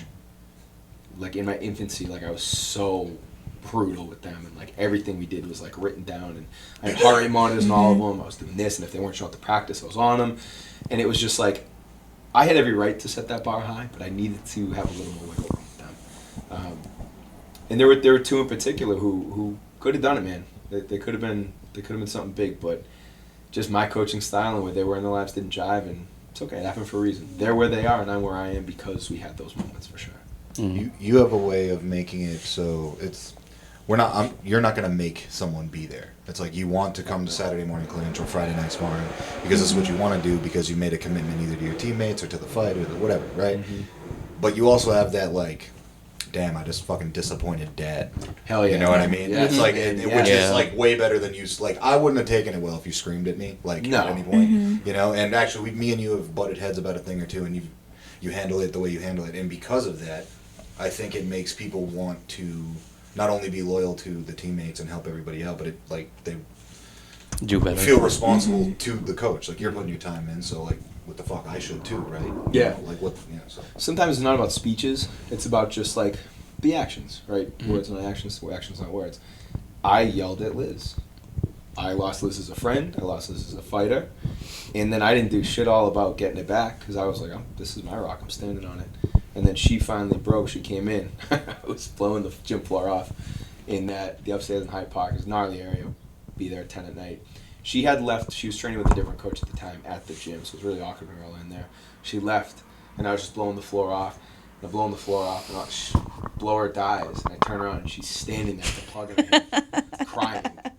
She's like, I want to talk about this right now. And I was like, all right. And I like. First, can you plug that back in? I did not. I like conceded a few things, but I stood my ground on a few things too, and she did the same. And it was like, I don't think it would have went well if either one of us conceded hard in the other direction. And like after that, we started to build back, and she's become one of the greatest moving parts Hard Knocks has ever had. She's a sick mom. She's a great friend to these girls and myself. It just like that could have been it over Brian Crenshaw's WKAs. Jesus Christ, like, yeah, man, I figured out pretty fast. So thank you, Liz, for helping me learn that shit. That yelling doesn't solve as many problems as you think it does. But that, like, I stopped. The other mindset change was like, if I expect 10 fighters to be in a room and only 9 show up, I was putting all my energy being pissed off at that one and not giving the 9 that showed up who sacrificed their time and effort. And now it's the other way around. I hope one of you doesn't show up because I'm going to just drench you guys in my, coaching and shit like that. And then that last one, what did I miss? What did I miss? And you guys are going to be like, hey, man, like. Should have showed up. Yeah. And again, checks and balances. I can see it. It's been years since I've shown up. Fucking Wale and Nick are still here. Yeah, man. Wale, killer southpaw. Wale is at Hard Knocks Hyde Park, but he still comes here when he has time off. That's where it matters. Yeah. That's his Progression has been really fun to watch. Dude, he had his first smoker, and he's gonna have another one. He's gonna be great. He gels well with the coaches that are at Hard Knocks right now in Hyde Park, and the fact that he comes in, he sparred with the guys on Friday, like brought it. He learned some new things, and he brought it. And Romani and Chris gave it to him, and it was great. It's exactly what it should be. There's no ego about it.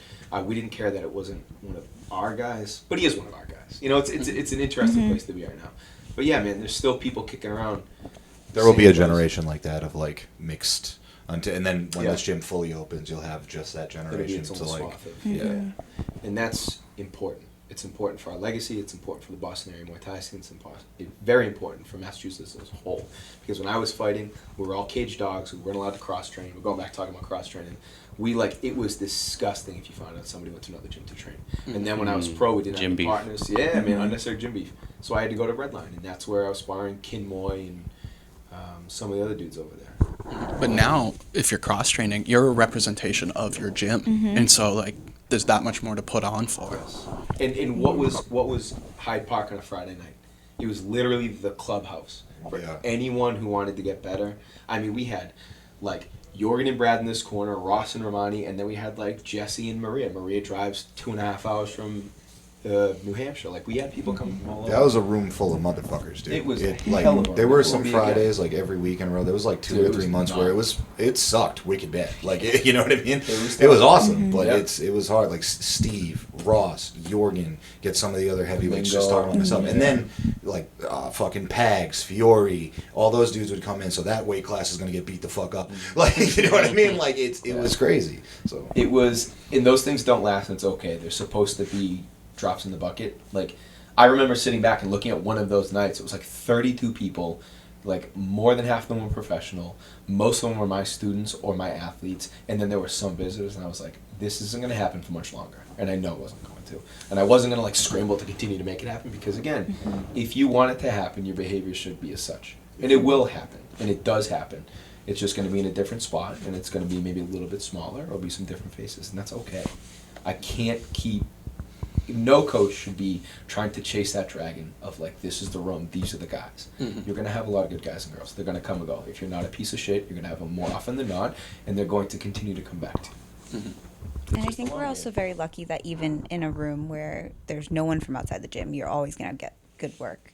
Yeah. So it's different. Like we have so many good fighters at our gym and continuously grow. Everyone's continuously growing, so it's not like we have like a stagnant room of fighters. And of various sizes too. Like you can accommodate Brad or you can accommodate you, which we also haven't recognized what an ass beater you are.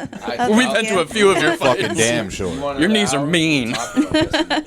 Yeah, man. This is Let's talk about it, coach. This is my. Yeah, how did first- you get into martial arts? So I started. Actually, this is funny. So I started as like a marathon runner, Full turn. mostly marathon. Find someone running. that looks at you the way Jake looks at Jesse. So I started marathon running. Jake and I, if anyone didn't know, we did long distance for like 2 years. I lived in California, and I moved back. I thought you were going to say I lived in Worcester. Also considered long distance. Longest, very long. Yeah. Sure, yeah. I moved back, and Jake had at that point just started teaching more frequently at Hard Knocks, and he was like, "Come by the gym," and I was like, I refused to be the coach's girlfriend at a gym, so I went to Redline. I was living in the city, and I went to Redline. Actually, one of Jake's MMA fighters, Jacobo, was my intro, and he taught me how to throw a jab, cross, hook, and I just walked down a straight line, jab, cross, hook. I took like 2 classes there. I bought the classes on Groupon. I went back to Jake and I was like, I hate it. I don't like it. I don't know what I'm doing. And he was like, just come to the gym. I'll do some privates with you. So I think I did like a weekly private until finally I was like, can I come to a class? And then he was like, okay, I think you can come to a class. And, we were at that point where like the only females in the room were like me and Liz, who was fighting. And so for years, Liz just beat the shit out of me for years. Just years. I was the only person that she could spar with, like, her size, besides boys. I would walk away from some of those sparring sessions. I just couldn't watch. I just, like... That was at the location before Hyde Park, right? And then, so we were in Business Street, and I remember watching her fight and be like, oh, I want to do that. And, I've always been competitive, so I was like, this is it. And I was like, okay, Jake, how do I do that? And he was like, no.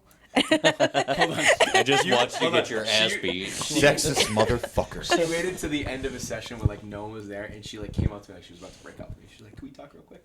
And I was like, "Yeah."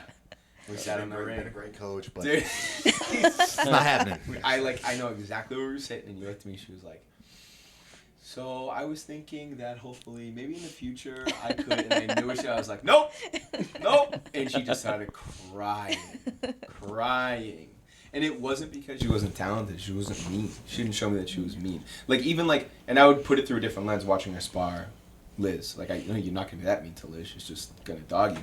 But it was like she's just like a sweet person. Running in a straight line is a sport to her. And it's just like, I like that you're doing exercise, but I don't think. So I was like, listen, if you can, like, haul ass for 3 or 6 months, and you can show me you got that, like, katso, like, go for it, then yeah, let's do it. So then I was like, okay. I was driving from East Boston, which East Boston to Hyde Park is a shitty drive. And so then I would go to every single one of the classes Jake was teaching. And finally he was like, okay, we can get you a smoker. And there's just, my fight, should have been fighting at like 99 to 105. There's no one. No one exists at that weight class. And so we couldn't find anything. There's small children. So finally there was like a tournament coming up in New York, and I was like, Jake, can we do the tournament? And this is like Jake's first chance to do his like full fight team.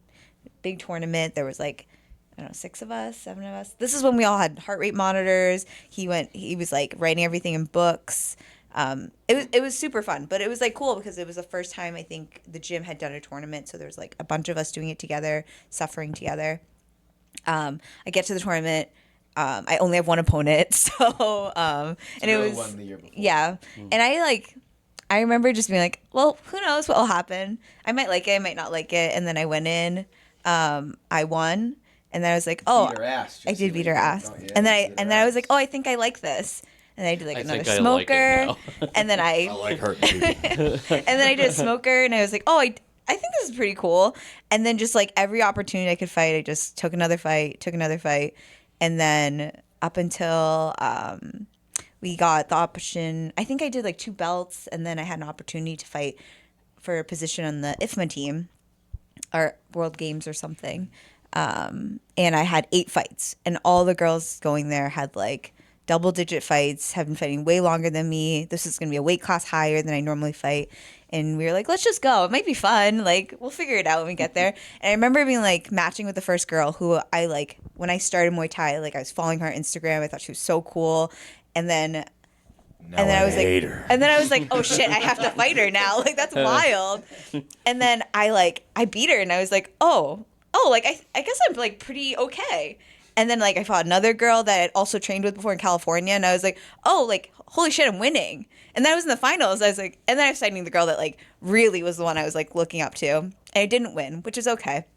But I remember like that was like the time in my head I was like, oh, I guess I'm like way better than I thought I was. Because for every single fight for so long, I was like always fighting someone that had a lot more fights than me. So I was like, like it's just like a luck that I won this fight. And then it was like the first time where I was like, oh, like I guess I'm like pretty decent at this sport. And then I It's got hard to be confident yeah. without feeling like a fucking arrogant prick, right? You know Yeah, what I mean? it's just like It's tough, man. Did you have the same thought process like going into those fights too? Of her? Yeah. No idea how good she was. After that tournament, that first one, I was like, holy shit. I should have had her fight sooner. And because she just had like this, she fought like me, but like clinchy version, like my version of the clinch. And it was like a great expression of like, hey, this is clearly one of Jake Manini's students, so she got better. And then it was like, her next fight was against a girl at like 108 pounds, which when you're a small woman, it's a lot of weight to get thrown around. Mm-hmm. And like Jessie would lose every first round of her fights because she just like couldn't like get it together. I always look like shit on all of my first and then fights. when the switch flips, she turns into the buzzsaw. We call it the buzzsaw. She just has this like vice grip. She does not relent. Her clinch is ridiculously good. And it was just like, oh, these girls are all good, but they've never fought someone like Jessie. So Jessie's kind of an outlier now. What is the female scene? And then we kept getting these fights where it was like, this girl's getting bigger. This girl's getting more fights. And it was just like, fuck it, let's do it.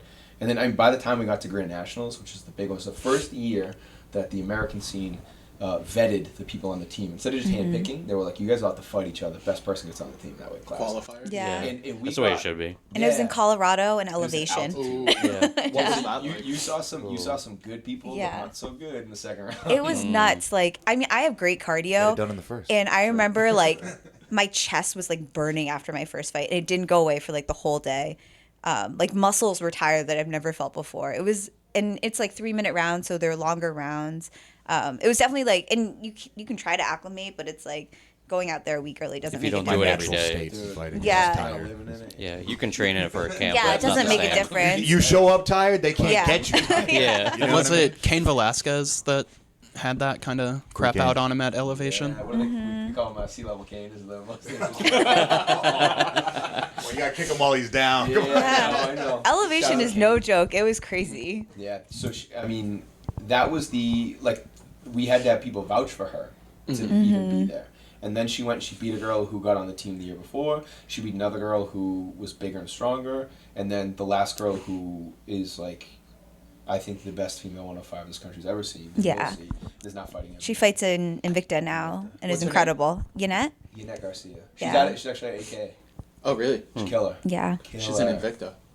Killer. Yeah, If you she's live at altitude. I'm sorry. If you live at altitude and train there all the time, but come to like Boston because the air is different, like heavier or whatever, are you still good? No, you're good. yeah. And you're Your fine. cardio is better. You Yeah. can deal You will with have it even though yeah. it's denser air or whatever. Yeah. So for your blood cells to change the exchange rate, like at a new elevate, you have to be there for super long, which is the Even if you're opposite going for us. down, though. Yes. Oh. Yes. So the only way for us in the sea level to have changed for the what's the word I'm looking for? Acclimate? Acclimate to acclimate. Yeah. Thank you. Is to do EPO. We have to live in a hyperbaric tent and Yeah. then train outside of that tent. Trent outside the tent? Trend outside the tent.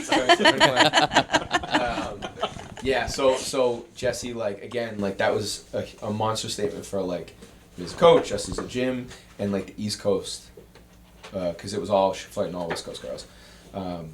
And that was insane, too, to do it with, like, so few fights at that, why am I struggling with, what is the I don't word know. for places that are high in the air? Elevation. Thank you. Yeah, it was nuts, man. And afterwards, like, the people that vouched for her looked at me and they were like, yeah, dude, make sure she keeps fighting. Are you starting to see that bracket of like the kind of atom weight 105ers fill out with each new generation? There's actually a lot more 105ers than when I was coming up, but like I really am a 99er, but that basically does not exist. I could think of like a handful of people, and most of them just all fight at 105 because there's just no opportunities at 99. But it's growing quite a bit. Yeah, like I think there's a lot more 105ers now. Because I remember at one point, like I'd fought like every 105er I could have fought, and I was fighting people twice at that point. And then now there's like a whole pool of people I've never even fought before. It's like she has a 102 to 103 belt, and that's like the 105ers who can't come down to 99. But like the 99ers will always go up to 105. So like that's the sweet spot in my opinion. But you just don't see it anywhere. They'd rather not even do that because when you get to like IFMA and in the pro leagues, there's really no 102 to 103. You're either 99 or 5.6. They don't even entertain. It's like 145 in MMA, girls MMA. Yeah. Yeah, there's just not much like, of it. there's no Is it 160, 165 for A men. lot harder to cut weight that low too, given that a pound is so much more of a percentage of 99 for me. I fought a tournament once at 99, and it was like I was like on point, 8 weeks, like a strict diet. Where 105, like it's pretty chill. So glad I don't Yeah. have to deal with that shit. True. I Yeah. mean, that, Admittedly, I don't think I'd do the sport. Straight up. If I had Yeah. to cut every time I wanted to even, I would. I think though, like if you found success in a weight class and you knew like that was where you would be your best, you would do it naturally. Yeah. Sure. I could probably Yeah. be 205 pretty comfortably. Like sit at like 215 if I really. You know Yeah. what I mean, but cutting to like 185, I'm gonna have to actually try and do a bunch of. Yeah. I fucking don't want to do it. no, You know. Yeah. 185 would be detrimental to your performance. Yeah. I agree. I think, and then if you take into account 205, you couldn't have any milk. I don't. Yeah, I don't know if you'd survive. Attracted to 205. You can't. I can't survive on Are that. you milk free? Yeah. No. No. I just Why don't would see I you ever be talking about it, milk-free? posting about I've it. seen him. I had I milk did- today. I did think you looked thinner recently, so I thought That has nothing maybe to do with milk. I thought he meant. I've I seen thought you him- might have I've switched to seen him 2%. eat like full punch bowls of cereal with like a gallon of milk. A box is a serving. I literally Yeah. will never forget one time you posted one of your meals and it was like this giant steak, eggs, touching fruit or something, and then a gallon of milk. touching A fruit. gallon. Touching fruit. It was. Gross. Yeah, gross. It wasn't even the gallon But of milk. did you see the car steak? First of all, actually, one of the. She looked with the gloves. She looked over my shoulder and she was like, "Is that Brad eating steak in the car with gloves?" I mean, Okay, all right. Tell me where's the flaw. No, it's great. I mean, you guys eat eggs in a Ziploc bag on that's road true. trips. I did just do that on that couch over there, so. I'm full on. Yeah, I agree, man. I agree. My friends think I'm a psychopath for putting on gloves for things like that. Except, you ever eaten wings and then your fingers are all vinegary all day, Oh, and like you yeah. rub your eye and stuff? I'd rather just look like a psycho at the wing spot for 10 minutes and eat, take the gloves off. Well worth Valid. it. Well Yeah. worth it. They offer gloves there, so I'm gonna use them. They're a restaurant. True. They have food prep gloves. Just ask. Yeah. That's what I did at Longhorn, and that steak was incredible. And actually, they didn't even picture the best part. I picked up the sweet potato and like a burrito and unwrapped it, and I ate it like that. You ever think about having like your own personal like white gloves that you would wash and carry and bring? You know, like Do I look like a white glove man to you? You do some things that I don't think you would do, and white gloves would not be too far off. Like I mean, just pulling out like This a is my meat personalized, glove. My meat glove, my Yeah, my dude. potato It's glove. like a I'm little. not out here with meat gloves. Not yet, but you could be. The meat glove. Anything is possible.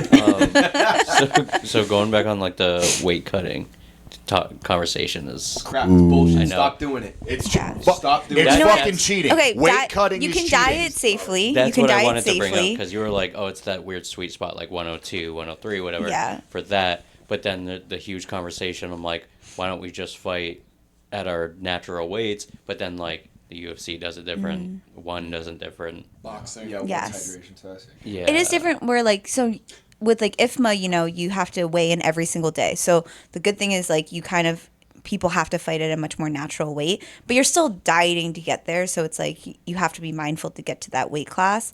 Where like UFC, like people are cutting 20 pounds of water, It's so and you're bad. not. It's not a realistic weight So for bad. you. You would never fight. That's why so right many afterwards, people yeah. are so successful when they just decide, oh, I'm going to fight at 170 now, and then they're ass beaters. Yeah, the last Yeah. 2 to 3 years of people just being like, I don't want to do this shit anymore. I'm Yeah. gonna go up weight. You're gonna feel better. Like, yeah, Mm-hmm. okay, that dude's gonna hit you a little harder. One, grow a fucking set. Two, like, just who cares? But might be also down faster. at your weight class, like you said, that 8-pound difference. Put that in perspective. This is why I think weight cutting is cheating.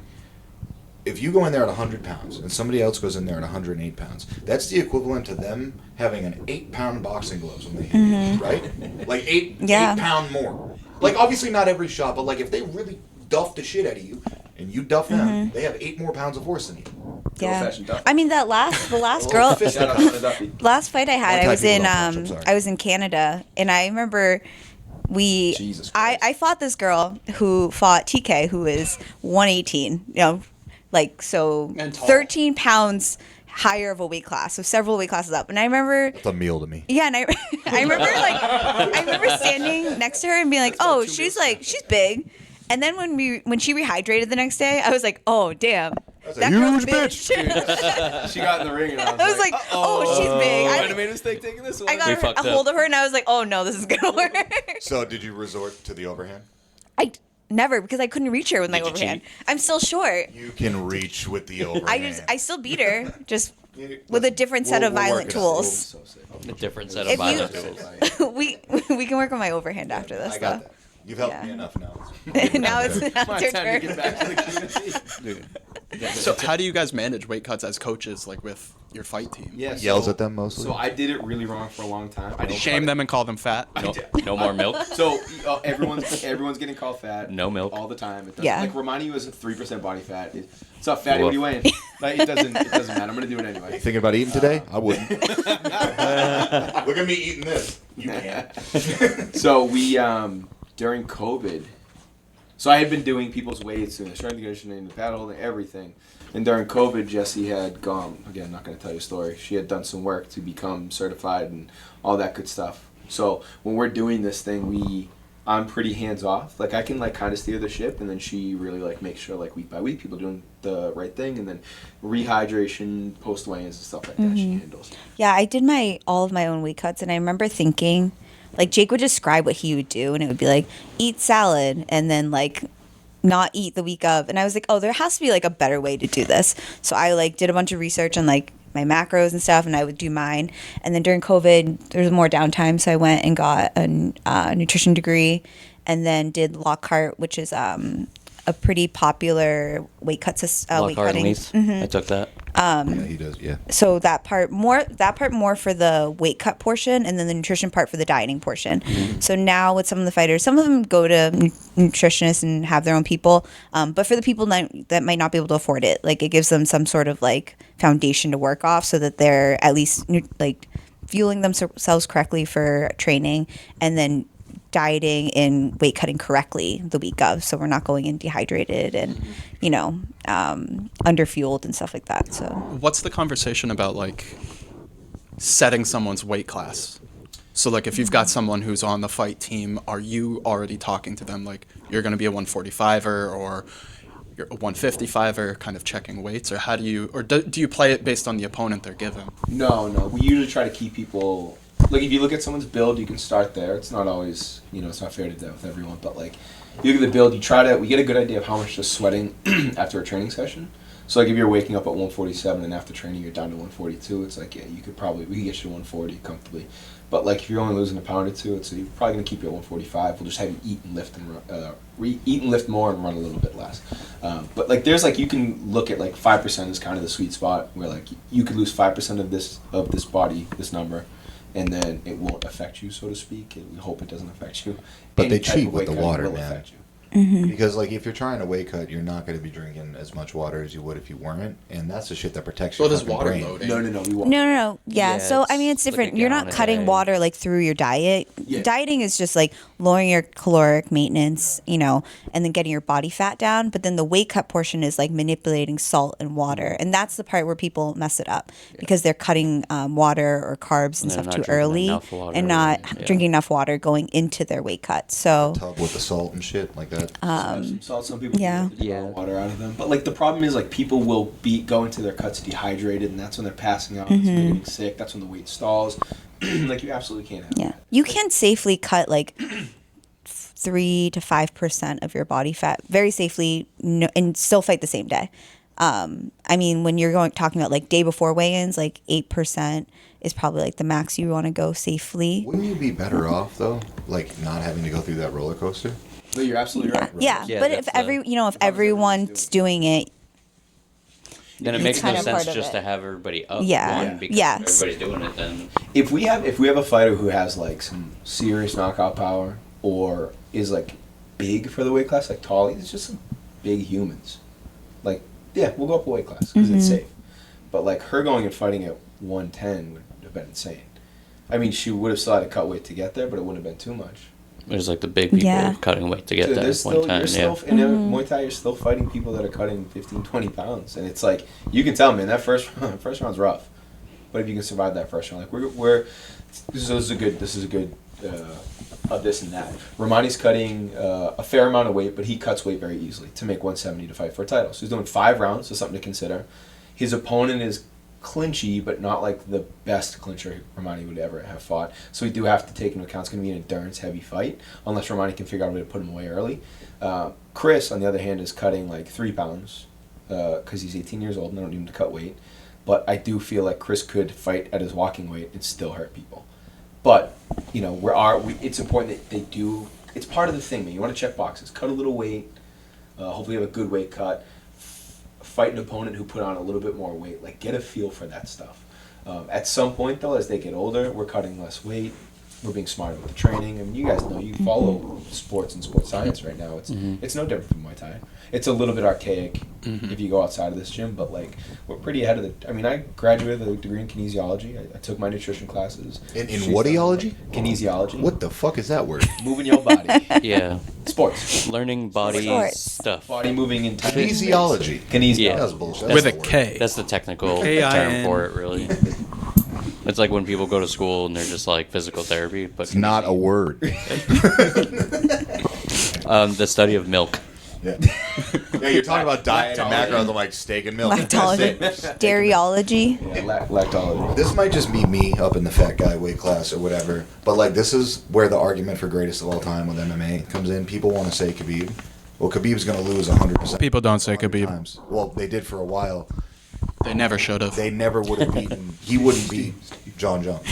You know what I mean? John Jones would run through Khabib just because of weight. I also don't think John Jones. But what I'm saying is, Yeah. compare those Demetrius two. Johnson. If we're keeping it in the UFC, Yes. like and I'm not saying John Jones is necessarily the best. I'm not saying Khabib isn't necessarily the Yeah. best. But He's not. those were the big. Thank you, Steve. Fuck. Arguably, that's what everybody is going to talk about. Is those two now? People want to say Fedor and other things and GSP and yada yada. But like most people are going to say those two people. But Khabib can't beat John Jones. So if you're weight cutting and you're fighting 15, 20 pounds lower than you should be, I don't. Like, are you tough at your own weight class? Like, I think you should be able to fight on your worst day anybody. Obviously, you fighting me is a little unrealistic. But For a now. 185er should be able to hang. Only because I'm pregnant. You know, and that's because I train with hard 185ers. Mm-hmm. Maybe not in a contest setting or whatever, but if you can't, if you're relying on that weight cut, who are you when you're fat? You know, or when you're your normal weight, rather. Like, can they still perform at that same, or would they be better? Yeah, I would rather nobody cuts weight, Yeah. and then I would rather a league where everyone can do steroids. The enhanced I mean, games. The enhanced games, absolutely. Arguably, you're safer when you do steroids and fight, but we don't have to get I into mean, that. it would just the quality of fights that we're seeing now, I think, are hampered. I think we're not seeing the best fights because people are starting to, but I mean like 10, 15 years ago when people were still cutting 17, 18 pounds on fight week. Like I've been on those fight weeks and you watch guys come in and you're just like, when Charles Oliveira is in the sauna on Monday after we're done hitting pads on fight week. So that dude works out for 30 minutes. We finished our workout. We're just sitting down talking, shooting the shit. He's toweled up. He's in the sauna box for another 20 minutes. And then he's going to do that every other day. He's not eating and drinking after that. If he is, it's minimal. It's just like, no wonder your fucking chin is completely gone. Mhm. I mean, You don't have the water. smoke me, but it's like a number of yeah, your nervous system is cooked. I mean, it's a crazy way to do it. But it's worked when everyone else was doing it. But now the guys aren't doing it. We're starting to expose some guys. Like, I think Ilya smokes Charles in a round. And I think it's by knockout. And I think it's because Ilya is doing nothing but cutting 5-6 pounds and drinking wine. And Charles will be big as shit, but big as shit doesn't matter if you can't take a shot. Mm-hmm. And it's an unfortunate circumstance because that will affect these guys in 15, 20 years. And you've seen it from him already. Well, I bring up Dustin Poirier as like a prime example. At 145, he was okay. Like he was pretty good. Yeah. 155, ass beater. Unreal. Unreal how much that makes a difference. Yeah.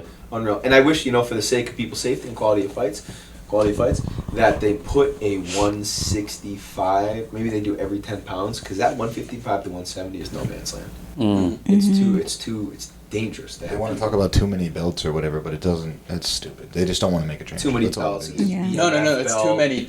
You got a BMF belt, but you don't want Exactly. to. Yeah. But I mean, adding one more. Right. Well, Jerks. I don't want to. Well, cruiserweight. really, it's like I'll argue 165, 205 to 275. 175, 185. then throw in. You could.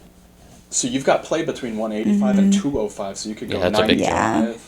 Sure. Yeah. And You're really only 205 adding like heavyweight, one though. or You two could go extra cruiserweight. belts. Nope. Yeah. Nope. As soon as you hit 206, you were in my department. That's it. Not a fan of the cruiserweights? Nope. I mean, even I the would fight in heavy, cruiserweight, but I'm even just even the saying. heavyweights though, they do diet during their fight camps. I know. So some of the best heavyweights are between like 230 and 240, and they're like 6'1", 6'2", Stipe, 6'3", maybe.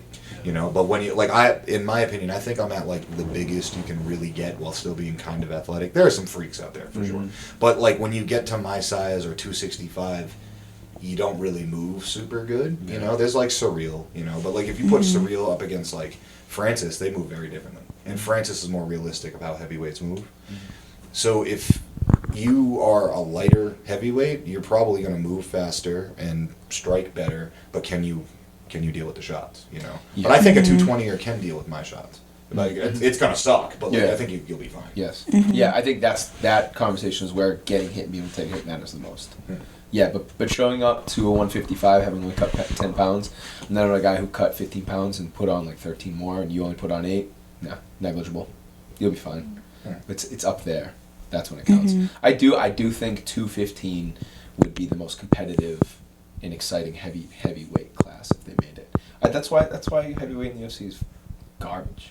Well, that and you've also got those guys are at the kind of prime picking for the sports that pay well. True. Yeah. Why are you going to fight John on Jones' brother. I mean, Right, exactly. Why would he? John Jones is upset because he's not making the money his brothers make Yeah, knowing that Well, his brother while yeah, being has to. one of the greatest of all time. Yeah.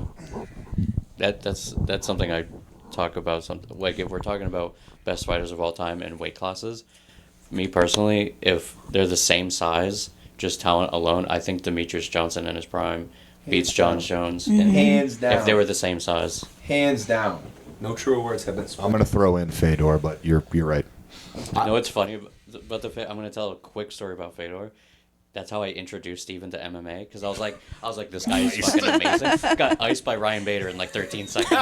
And Greatest of all time, best fighter on the planet. He had just bought a house and we set up the TV on the floor and we're painting and like tearing down drywall. And he's like, yeah, Fedor's going to smoke this guy. He was on The Ultimate Fighter. He didn't become UFC champ, blah, blah, blah. And then Ryan Bader just put him down. And I was like, Like, just well, kidding. let's continue this because that was my introduction, Bellator, Fedor, and I was just like, he's considered one of the greatest fighters on the planet. Heavyweight, he just like look at his record for God's sakes, just as an intro level to look at it, and then gets absolutely iced, and then Steve just looks at me and he was like, "This is the greatest, huh?" Like, and that was his This is what your introduction. sport got for me right here. Yeah. I used to skip English class when I was in high school because we didn't have a computer at my house, and I used to go and watch. I used to go to ShareDog because ShareDog had just the video compendium, and I used to watch Ramon Decker's, Fedor, and Ernesto Hoost highlights. That's how I got because we were doing karate. That's how I got like into the Muay Thai stuff. But I remember Fedor being like, I mean, there was the body. You're just like Drunk no way. uncle. And then Like, Peak male performance. Yeah. even his brother, Yeah. not I nearly love as watching consistent, Alexander fight. but dude, I like, love it. just honestly like a smoother version of Fedor. Fedor was just more intelligent. Yeah. Now, were you big into like K1? Big. 'Cause there was so You many got to karate imagine guys that were kickboxing in- was kind of a higher or more accessible thing than Muay Thai at that time. for sure, and because guys wore gi in K1. I remember seeing Bob Feitosa wear gi, and I was like, hell yeah, karate. That That's my shit's guy. so cool to me. Just and like then he kicked out Bob Satt's teeth or something like that, or was it her neck? I can't remember what it was. And I was like, oh, this rules. And then you just start down that. It's like finding music. You just figure out who your favorite guy's opponent is that beat his ass, and you just keep jumping from winner to winner. And next thing you know, I was in a Ramon Decker's highlight, and I was like, all right, hook, leg kick. That's something closer to what I think I would do. And then you watch Ernesto Hoost, the liver shot leg kick, sick. And then you watch them get cut by guys throwing elbows, and you're like, yeah, fuck that, elbows are cooler. And then you watch Muay Thai. Yeah, it happens fast, real fast. Huge elbow fan. Yeah. Song KHAO is an elbow gym. Big elbow gym. Big elbow gym. Just Many watch Chris's elbows. fight in a couple weeks. 2 knees to distract you from the elbows. Yes. 2 elbows. Yeah. Elbows nonstop. do lead into knees, and knees into elbows. So we, when I was coming up, we couldn't fight with elbows in Massachusetts. Muay Thai had been banned, even though we had MMA. And my first pro fight was in Atlantic City at Bally's, and we were the first Muay Thai fight with elbows. Me and that kid Jay Matthias, and we elbowed the tar out of each other. Like if you watch our highlights, it's like a couple kicks here and there, or pictures, and then it's just elbows. Neither of us got cut, but man, after that, I was like, "This is who I am." That was actually. That I'm camp gonna was the base my first entire time- personality around this. that camp actually, like I had fought in Thailand before that, and the kid requested no elbows. He was 30 pounds heavier than me. Requested no elbows. So I hadn't had my elbow yet, and then I lost to Jay, who's a phenomenal fighter, rest in peace. He and I were just winging the elbows. Yeah, no one love cut. that. More of that. Yeah, man. And then and then it was just like every fight after that, elbows were cool. And now Massachusetts, as long as you guys agree, throw on some elbow pads and let it rip. It's just very, very cool. My first camp with elbows was for that fight. Me and this kid Zev threw on elbow pads and headgear, and we were just like, yeah. You and Bill was- headgear? That's It sucked. crazy. Yeah, it sucked. Bill was like, just don't hurt each other. So like you've got Chris doing his first adult fight Yeah. coming up. Does that unlock new rule sets he can work within? No, because he's fought youth elite and IFMA. The only thing he couldn't do at youth elite and IFMA was knee to the head, but he could throw elbows. Okay. Yeah. If you've watched any of Chris's fights, you know he has thrown many elbows in his Big elbow Dude, guy. that kid, when he Big got- elbow. Shout out Chris, dude. Chris, the Soldier McKinney's. Yeah, Chris. Chris is another one, man. He's kind of like Jesse. He just like didn't have a knee bone in his body. Starting our kids programs, he was getting bullied, and then he had his first youth whatever belly pad no headgear or body shield no headgear, and was like ultra violent. And I was like, yeah, man, you're gonna fight. He's got like his pops is a Marine, his brother is a Marine, the cop. Like he's got like that male testosterone, but he's sweet as a peach. And I was like, he might not like this. He might be his. And then Jesus Christ, and it wasn't like he was good at fighting necessarily. He teeped the kid once, sent the kid flying, and didn't go, oh no. He was just like yes, and like just drilled at the kid and they stopped the fight. Yearns for violence. Yeah. His first 2 fights were stoppages, no head contact, and then we got to the youth IFMA, whatever. He had beat the kid who got the gold medal or who got in the spot last year for the American team. He finished that kid. It was good that kid brought it to him, but Chris finished him by sheer volume of knockdowns. Like, Just knockdowns. with elbows He'll just and keep knees. fight like the little Yeah. bit of like our sparring is like light and whatever, but like the little he'll just keep coming. He Yeah. doesn't care. I am worried about him becoming a punching bag because he does his best work in the pocket, but he doesn't care about how he gets to the pocket. Because right now it's working because he's 18 and he has brain cells still. But that He'll shit's take gonna 3 to be give fast. 1. Yeah, we are encouraging him to take fewer and Maybe take one. Yeah. He is good at Muay Thai. He just, like a lazy teenager, chooses to just be like a barnstormer. Like sometimes Yeah. you just gotta fight.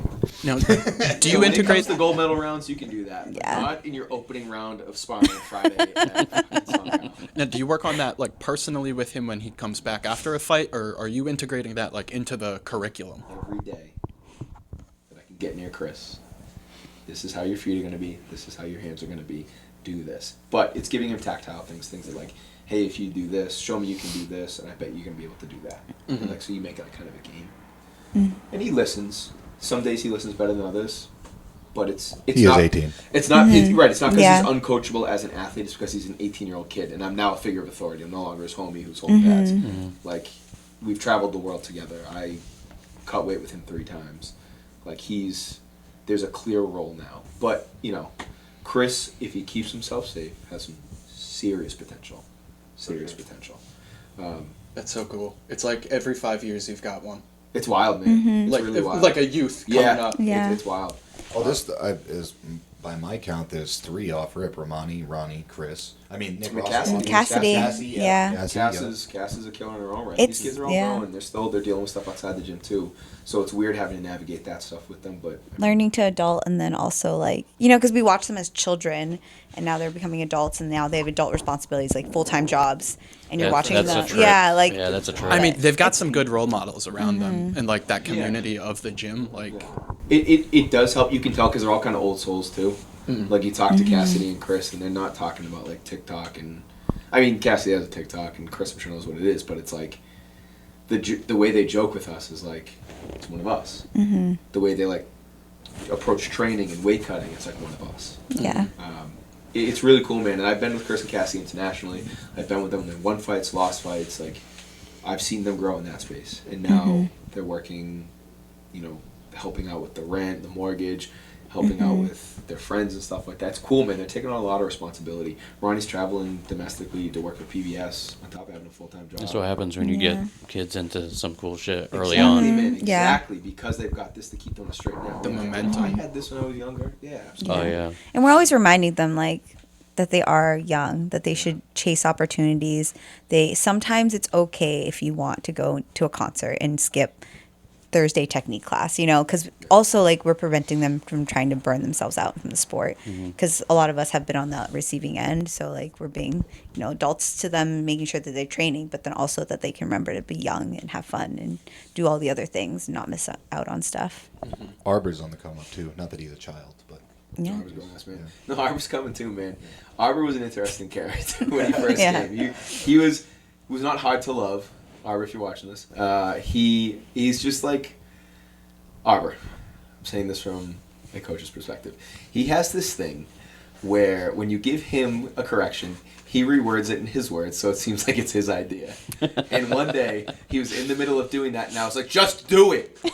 And dude, he stood up straight and he was like, "Yep, do it!" And yeah, and he did it. And now it's like because he My puts in idea. the work, he checks all the boxes, man, for a good student. He does put He in the wants work. to help coach. He wants to help. And this is to do with like a legit job, a fiance. Like Arbor's the man. And he's from New Jersey. He's from New Jersey, so we look past that, and it's important. But yeah, no, he's gonna have his second smoker. I don't think he has any interest in becoming a career fighter, but he enjoys doing this, and he doesn't back down when he spars you. He doesn't hurt people that he spars that are smaller. Yeah, you still sweep people a little too hard, Arbor. You work on it. But otherwise, like everything's clean. more of that, Arbor. More of that. Yeah, we got a good cast of characters in this gym. No thanks. Speaking of which, Cogs, this is a call out. You need Damn. to come back. Jake, do you have anything you want to say about that? I'm not doing this. I'm not getting in between you guys. Look, again. look, just because you're both Italian, roast him. He deserves it. Joe, I love having you in the gym. I would love to see more of you. That's a nice way of That's saying a nice it. way to Fucking say up. Yeah. Nice way to say. oh, I did want to ask, how do you feel about calls goodnight? Calls. Like someone calling Someone you, calling you good wishing night. you good night. Oh, did you I saw see? Yeah. So I got sent the video of the black dude doing it to his buddies, and it was wicked funny. And then Cogs literally like DM'd me like a second later. He was like, "Hey, I think Eric's okay, but he just called me wishing me good night." And I was like, "That motherfucker." and then I was the next one he called, and I was like, "No, I'm not gonna be in your little highlight reel of funnies." No, that's very funny. Sean tried to get me with that too, but I'm permanently on D&D, so you're not going to get me. Also, did Eric make it into the Masters? He did. Yeah. I saw Oh, that. yeah, dude. It took him a year. Not from anyone that knows him. Sick. So awesome. Yeah, it took him about a year. I was like, that's Took him about Jake's a year. A loss for words, Eric? Is that what we're doing? No, Oh. Eric's eights. Yeah. Bostoni Barbershop. Shout out. Oh, Shout out. whoa. Shout Easy, out. easy money. Yeah. he, Also one of our sponsors. Yeah, also one of the gym Yeah. sponsors. We haven't announced it yet because we didn't buy the bag yet, but we will Oh, when we yeah. announce the bag. One of the gym sponsors. Yeah, man, that's one of my like long-term, very, very good friends, and he has done great things, and he's now like social media guy, and he wields that power to get into the Masters, and he did. And big golf guy. Yeah. manifesting. Also, we are talking golf. I thought maybe it was a barber thing, Master. I don't know. I No, don't golf, give a shit golf. about That's golf, crazy, but Yeah. Eric's barbershop. The older I get, the more I want to golf, dude. I brought this up once, I and I want was to be like, on the lane. I got Lanes, clubs. dude. We can I hit the did bring this driving up range. once, and Wait, I the was links, whatever. Yeah. Whatever. Brad wants to Like bowl. bowl. Yeah, Yeah, I want to yeah. do. I want wherever Yeah. the green is. That's where I want to be. I brought this up, and I was like, I feel like we were just sitting down one night. I was like, are we at the age where we like golf now? I was like, Yeah, do we man. do Golf start? and baseball are creeping up on All me. my I've been getting so into baseball. You've been in baseball. I grew up playing I dropped baseball, out of but golf baseball. I think is the next natural progression. Are you still into baseball, having been into it for most of your life? I fell out of it for a Yeah. long time, but I played it growing up and in high school. So I fell out of soccer because it's all I did before karate Yeah. and Muay Thai. And But it's like corny. now it's cool again. Like soccer's wicked cool to like be a hooligan Yeah. and do all that. So you fucking not even halfway. But it's like the shirts and the scarves and it's like it's cool. Oh, it's insane. Like, it's cool Yeah. that it's getting. But I remember going to a Revs game when I was 13 and no one gave a shit. There was Yeah. 13 people in the stadium. It's cool. All my boys play golf now and they like. I did have one travel rule. to play golf. Yeah. That Jay could not golf. Really? Jesse does not draw hard lines with me No. because I obviously don't give her a reason to, but like golf is a thing. You have It's- the hairline it is- for golf. You do. All right, dude. It is. Sick, Brad. Very sick. Brad has never hit me with a hairline joke because I thought we had a certain level of respect. He goes, all right, dude. Shit has changed in this Well, gym. dude, I'm hurt from when you scolded me from the picture from years ago. And one He's thing like, about me damn, is I I lit- will remember. I will remember. He's like, Jake, "Damn, just I- know it's still all envy coming from this That, way. you know, I feel like Steve. I'm thinning too. You It's having okay. good ball jokes like the waiver and stuff like that. Like I feel like I'm gonna be okay. Yeah. Because I will still have a sense Yeah. of humor about this. Although you look at my old man and what my gramps said before he passed away, it's pretty much this. It's like forever. It's your mom's side. Fuck you, Steve. Sorry, bud. Talk about my mother. Sorry, Miss Manini. Everyone on my mother's side had good hair, which doesn't explain this. No, I look like a Manini. But It's the genetics stress. is genetics. It is the stress. A head Big tat- stress. a head tattoo. No, it's the and you go out with microplastics. dignity. So Also that's the other- that, yeah, that's the other also thing. that. She was like, I don't know about head tattoos. Like, I'll get it like in the fuck you horseshoe where the hair can grow back. I won't get it like that. Where the hair never Yeah. goes away. You're Yeah. a martial arts coach, and you're gonna do that forever. Get a head tattoo. I genuinely. Oh, I said he could do it after my grandmother Oh, yeah, dies. that's what I remember you talking Yeah, about. you know, strict Gmo won't grandmother. allow it. No, he Yeah, had we a went to full Taiwan sleeves and I had to wear, everything. like, Yeah. It's hot and soupy in Taiwan. I wore like Yeah. full regalia while I was there. Second we leave the house, I pull them up and just. Just disrespect the nation, dude. You can't Yeah. do that. Yeah, it's gnarly out there, man. You gotta be careful walking around the full set. You get Yeah. fucking skinned alive in other countries with that shit. Oh, it bit Grandma me- Lee would not be having that. Having tattoos bit me in the ass with my career big time because I was selling cars, but I had to wear like a suit even in the summer Yeah. because they wanted the company that I worked with wanted me to hide all my tattoos. Just stupid. So- I'd rather buy a car from you than from some what I'm shitty saying. bro. So you're who's just like peaked trying to sell like. Oh my God. It's like, this is why they're not buying Perspirating. it. It's like an addict in withdrawal. viciously Yeah. meth sweating. I just like physically, I'm just like I'm dying because I No, don't. you do, were outside too. You look Irish as shit. I am. I don't Just drive this do. car, the AC is great. Yeah. Please. Yeah, I don't do super well in the heat, Yeah. but like I can deal with it. Yeah. The sun anyway, but it was fucked up because I was the only person with like tattoos, so I had to wear long sleeves no matter how I cut it. So though you have to do that, and I'm like and I sold cars for a very long time, for like 10 years. So like I dealt with it summer after summer after summer. Good God. So yeah. See, being a piece of shit, I don't have to deal with all that. Yeah. I mean, I don't have to worry about that. Yeah. I don't have to deal with any of that. Now I work from home, and then he's just like, you need a head tattoo, and I'm like, I might not Well, work you got from home foot- forever. Well, yeah, you. There may be a time where I'm not working from When is the home. last time you got tattooed, Last year, Steve? I got my entire chest done. This You got guy's your whole probably a year As an and a adult, half, dude. maybe 2 years now. So that's I feel like that would be you got your chest tattoo as an adult. That's brutal. Yep. My pain tolerance is 0. Oh, it was not fun. Yeah. But man. My torso done over Yeah, but you were COVID like- because I hate myself. Incomplete, right? I had 2 scratcher tattoos on my chest, and then I was like, I want that done now, and I have tattoo appointments coming up. Like I just for whatever reason I just I like hate can't it. I stop. will. I gotta finish. but I just like can't stop. I love it.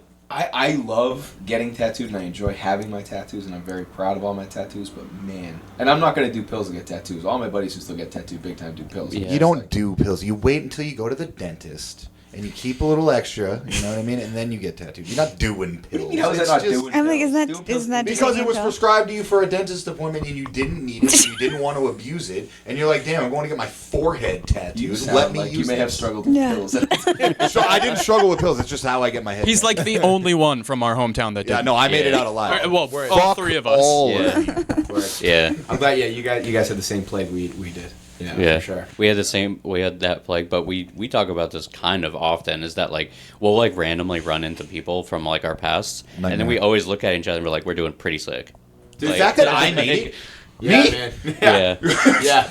Yeah, I had Y'all one really of those fucked at that show that I was at, the Glass Shaw and Poison Low show. I saw a ghost. I was 100% sure he was dead. And it like a childhood best friend. And I heard his voice and I was like, no. Even in my state, I was like, no. Cogs and Dan are with us. After I got done talking to the kid, they looked at me and they were like, "You all right? What was that?" And I was like, "I think I saw a dead guy. I think I'm that drunk right now." I was like, Living dead guy. A dead person. That's crazy. Yeah, man, that shit ruined the South Show too. I remember when everything hit, I was just like, I'm not gonna do these. Yeah. Dude, I was watching my friend's kid while he was in the bathroom. I had no idea what was actually going on. It was Sneaky. weird. It was so close. Yeah. How long did you do heroin for? I did as much heroin as I did mosh pitting, which is 0. Heavy user. what the verb. Are you Just a smidge. Griselda? Are you the cartel leader? We'll never know. Because you're the pit boss. No, you guys are from the same zone. You're Central Mass. Yeah. Yeah. I grew up in, where did you guys grow up? Leominster. Fitchburg. Oh, Westboro. I would say different Central Mass. We were at the same areas. Okay, Not to me. QVCC, North Hudson Central, Roller South Kingdom. yeah. Yeah, the Clinton Roller Gym. Kingdom Yeah. Come on. and the QVCC. So Oh, Shout out. yeah, shout out the QVCC. Please bring it back. Jesse needs to Yeah. mosh again. Bring that back. If the do guns QVCC up comes back, I 57th will reunion. do. Yeah. How many colors were your hair? So many. When I met her, I had- her hair was the gym color. What was Had your blue MySpace hair. name? Oh no, that came later. What was my MySpace name? I did have one, and I did have a photo with an angle that was high up, and Was I it had like the bangs. Jesse runs in straight lines. Probably, yeah. X Jesse X. Like, Well, everybody had the X's in their name at some point. Like, didn't matter. it's true. Terrible time. Damn, is that it? Yeah, That's I it, think that's a good Is that spot. the dead air? All right. Yeah. See you. Thanks. Anything else Oh, before yeah, we you cut wanna it? plug the shit? Plug anything else? The gym again? Any fighters? SKMuayThai.com, at SK Muay Thai, Instagram. Come get your ass beat. Personal Instagrams? Yeah. Dude, listen, we're going to do Sunday friend workouts, so this is a great opportunity for you to come in and have no pressure and shed the jujitsu yucks Yeah. that currently inhabit you. We're going to Jiu-jitsu- have Cogs in here. I'm only gonna punch you really hard. Chris Boy in Yeah, here. you could punch him hard too. Yeah, we'll make sure that there's a lot of more punching, you punching in than Yeah. I can just stand there and get punched if you'd like. We can show you the Brad overhand. And then, Oh. any more fights today? Jordan and TK? So, look, we're done for today. Jordan will fight on Wednesday. Does TK fight tomorrow? TK fights tomorrow. TK fights Russia Against tomorrow. So she's Russia. starting with two power countries, Ukraine and Russia, right off the Yep. rip. Wow. Yeah, they're part of the Big Five that usually win these things. And then Jordan If will they fight each Wednesday. other, that's gonna be pretty heated. Russia and Ukraine.